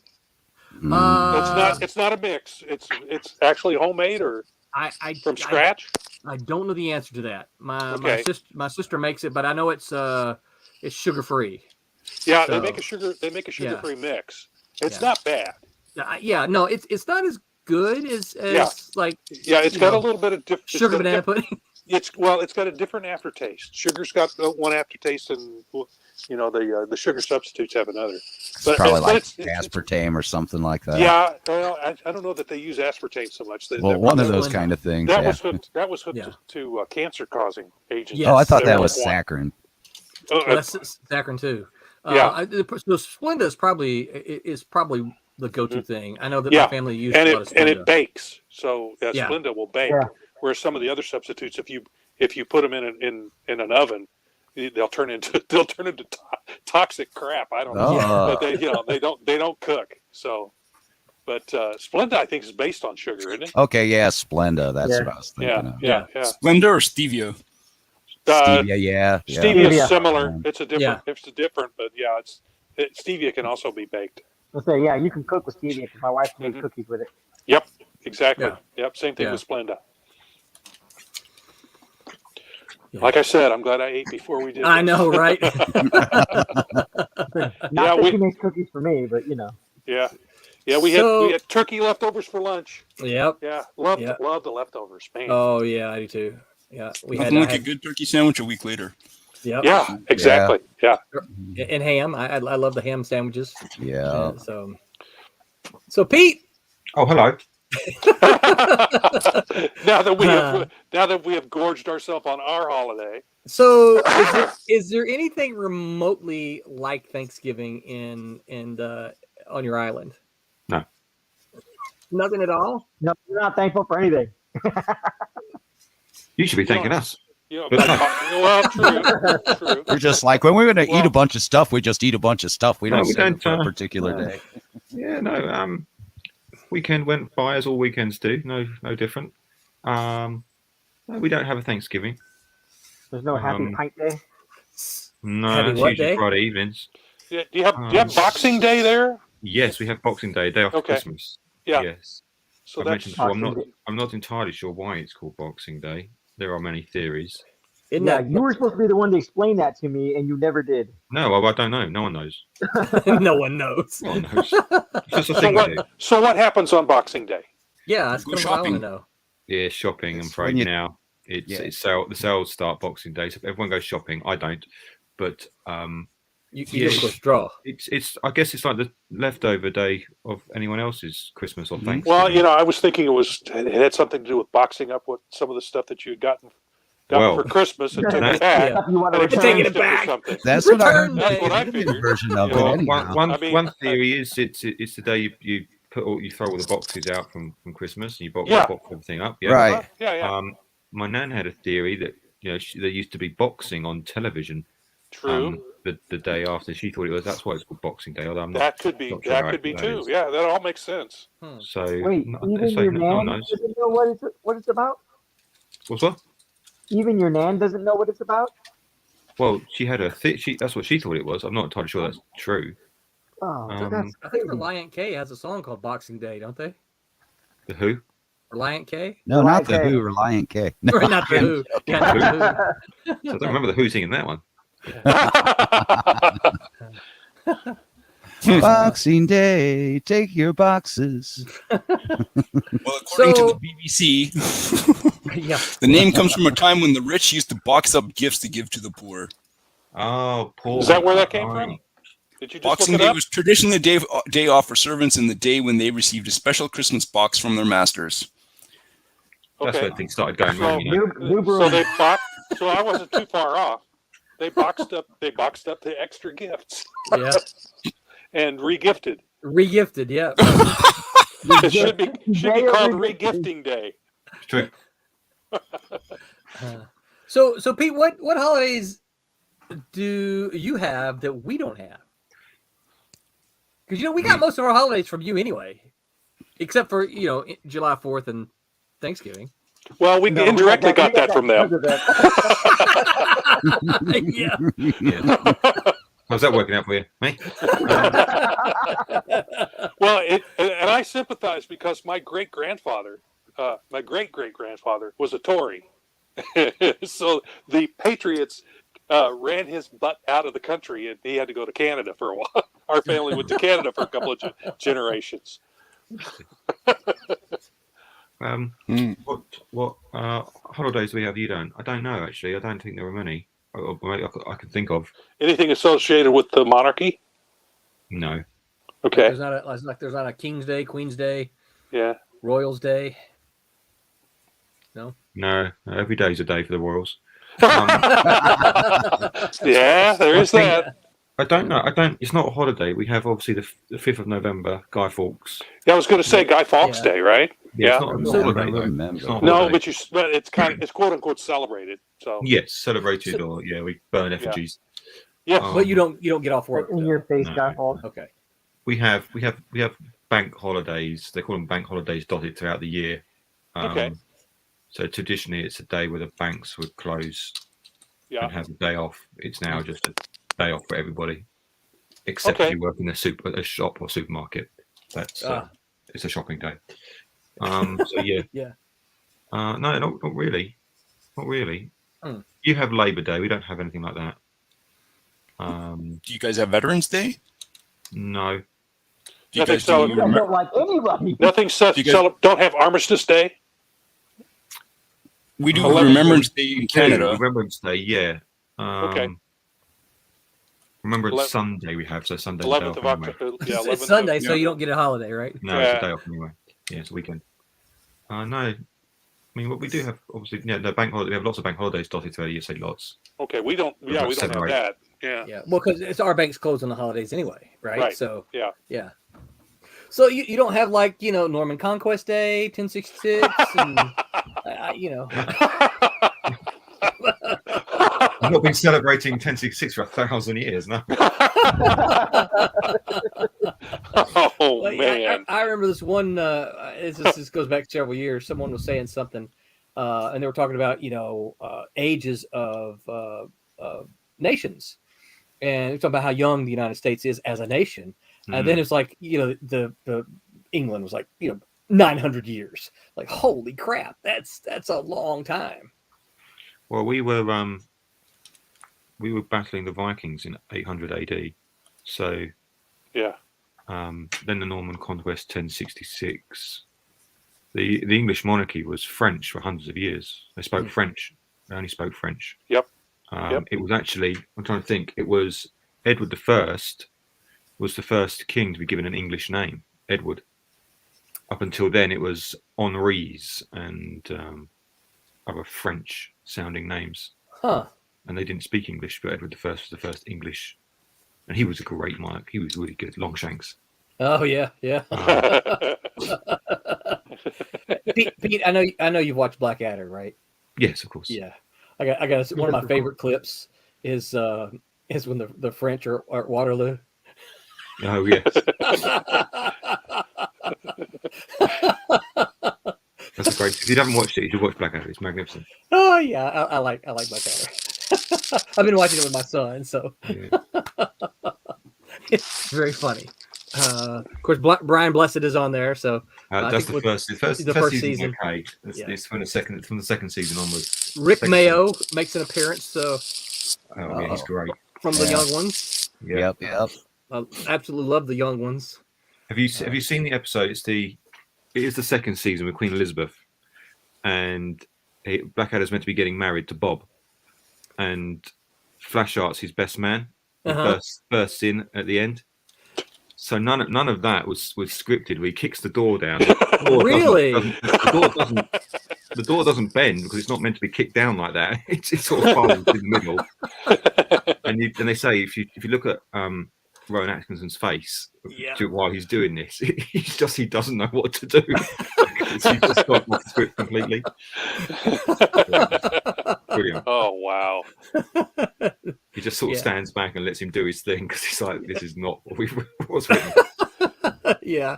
No, I'm a fan of Blackadder, so Yeah. Very, very funny stuff.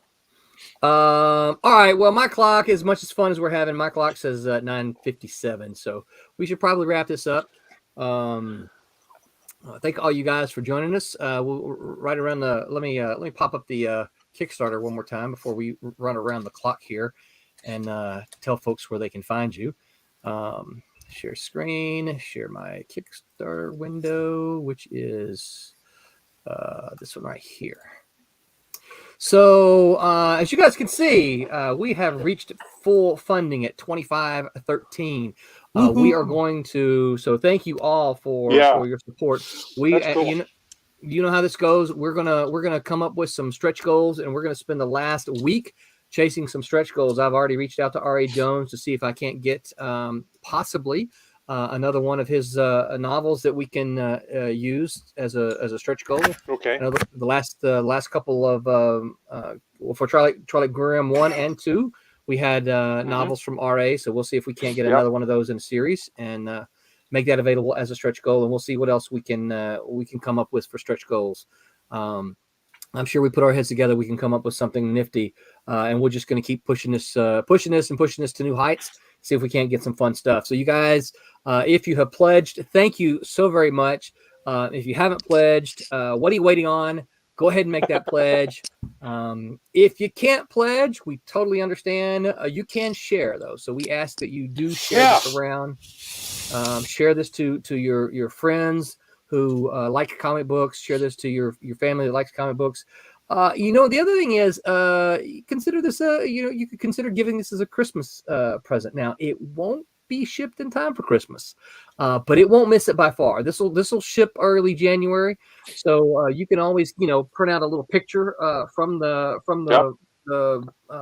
Kickstarter page and say, hey, you got one of these and it's coming. You can even look if you pledge and you want to pledge it in their name. You can say, hey, look, I'm going to pledge.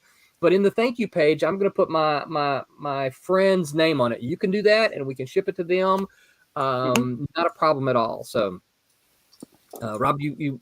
I was thinking if somebody wanted to buy a sketch for me, we could do it as do something Christmassy for that, or sure, absolutely, as a gift. Yeah, so that's a thought. It makes because I think there's like 2 or 3 of those left that I could still do yet. I don't think we've had.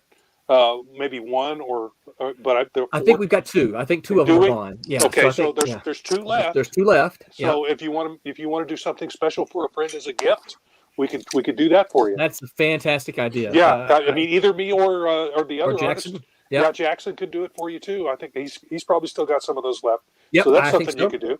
So there you go. So, that's a fantastic idea. Sketches, commissions, these make fantastic gifts because commission. It's a one of a kind. You get to ask an artist to draw something just for you. Yeah, and it doesn't have to be Twilight Grimm. It could be, as you saw from the ones that I've done before. I did a Doctor Who. I did a Sergeant Rock. It could be anything. I know that Sergeant Rock. There's Scimitar. Somebody had a Scimitar. Yeah, one that's been throwing me off. Who is the female character in the corner? That's Scimitar. Okay. That's the character I drew back in the 80s, late 80s. Okay. Yeah. Right. Yeah. With R.A. Jones. Mm-hmm. Yeah. There's still a few fans out there. Almost every show, I get somebody to come by with at least one issue of it for me to sign. Nice. And I found a stash of copies of the book.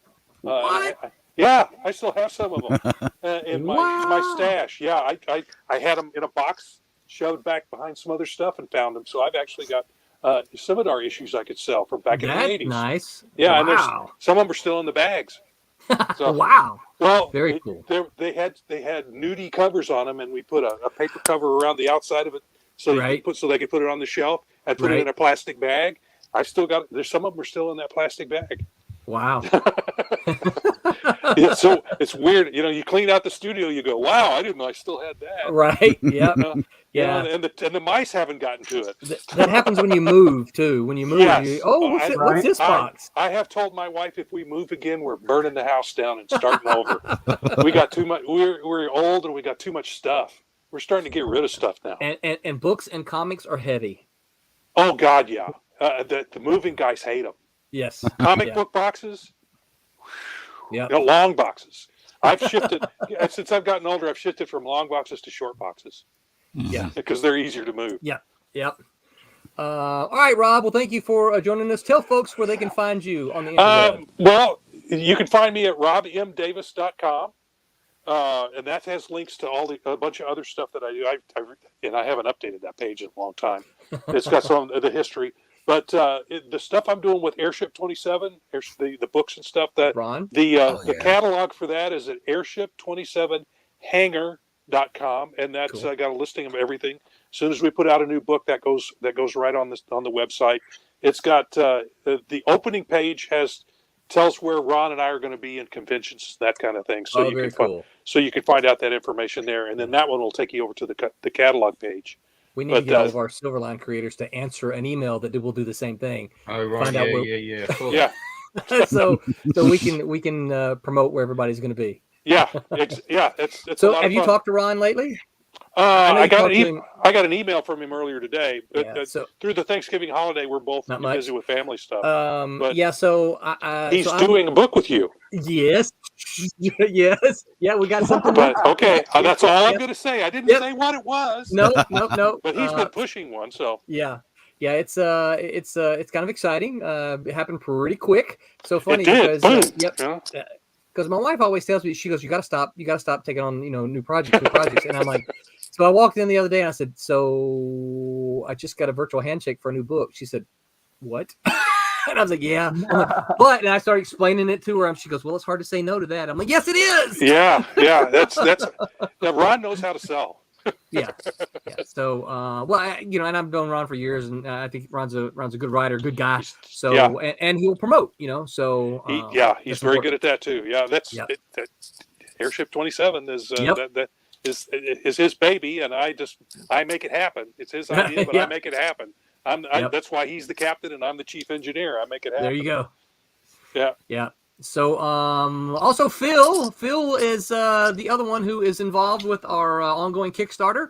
So it's down there that way. So Phil, thank you for joining us tonight. No problem. Tell folks where they can find you on the interwebs. Oh, they can find me most easily at Facebook under Phil Leon. Most other social media under Phil Leon or PhilManX.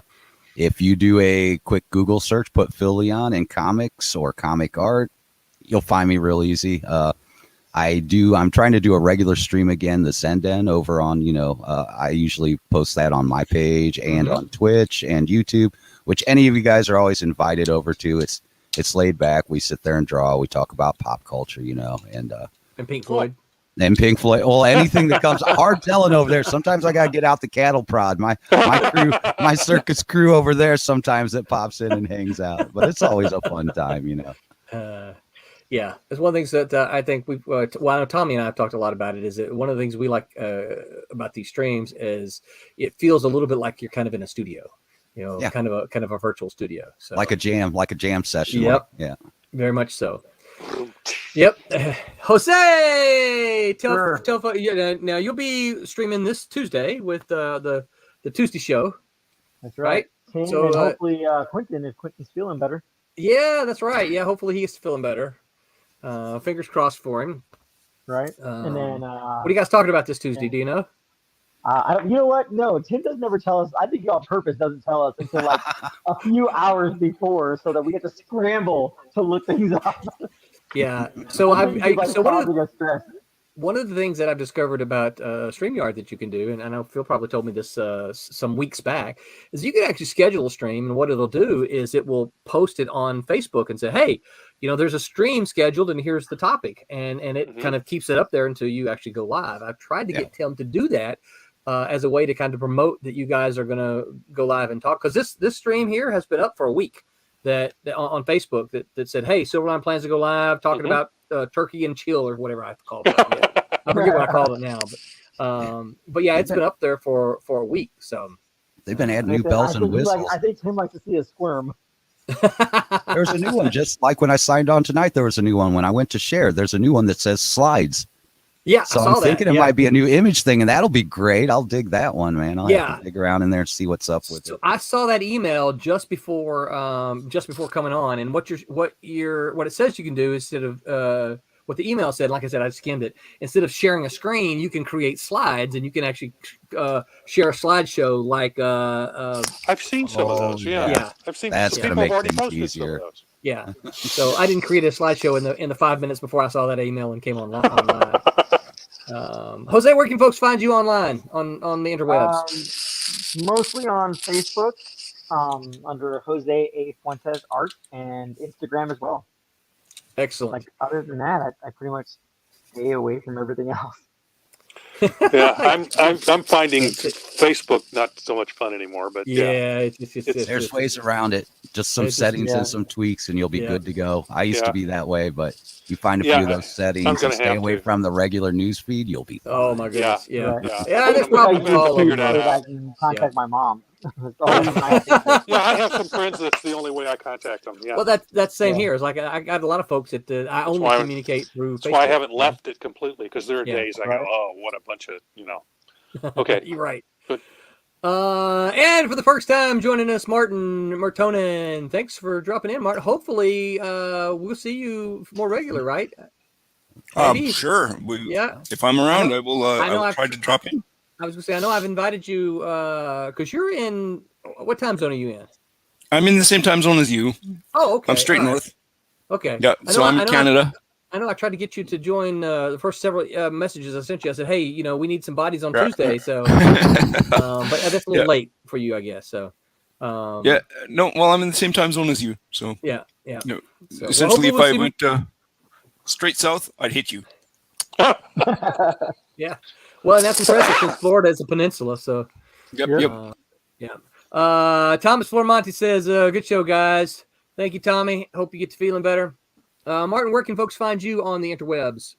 Well, you can find me at martinmertonen.com.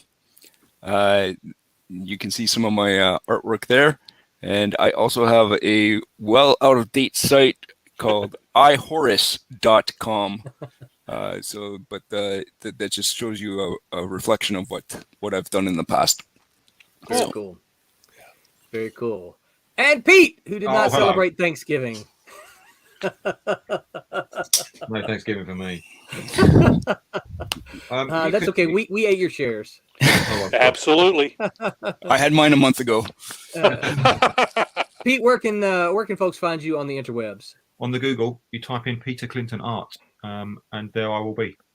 Not physically, but there I will be. You will find me, contact me, and do stuff. Well, not do stuff. I'm pretty busy. So, I'll take his commissions. But we can chat. I can tell you how busy I am. All right, and I am Roland. You can find me on Facebook, Twitter, all of the places you can find social media people, or people on social media. You will find me there. I haven't been incredibly active on any of them in the last couple of months because I've just been far too busy to get on. But you can find me there, so send me a message. And so don't forget to chime in or tune in on Tuesday when the Tuesday crowd will be here, 8 p.m.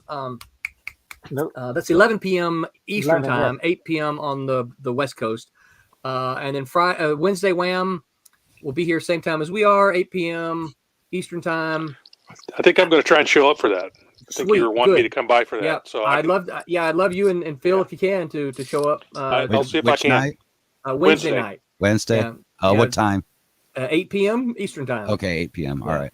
The stream is from 8 to 10, so it's a 2-hour stream. So try to hype the Kickstarter a little bit more. Right. Yeah, I was just doing a little bit juggling on Wednesday, so I was wondering. Yeah. And also, you guys, I do a regular with a crew over on Niobe and Friends. We're going to be talking about White Devil a little bit tonight. Nice. About 45 minutes. If any of you guys want to join in, I can always send you the link. Sweet. And also, like I said, Wednesday nights after, I'm going to have about 3 things on Wednesday night. But when I do the Zen Den, you guys are welcome to come in Wednesday night too and hang out. Just line them up. Right? Stuff. Yep. Knock them down. It's kind of like bar hopping, huh? Yeah, well, kind of been doing the world tour, as they say on this one, since like last Thursday. I think I've been going live most every night somewhere, so we can talk a little bit about White Devil and Twilight Grim, Very cool, very cool. The digital version of a pub crawl. Yeah. All right, well, until next week, remember to Make mine Silverline. Silverline. Good night, everyone. You gotta look at the camera. And say it loud. Make my Silverline! Excellent.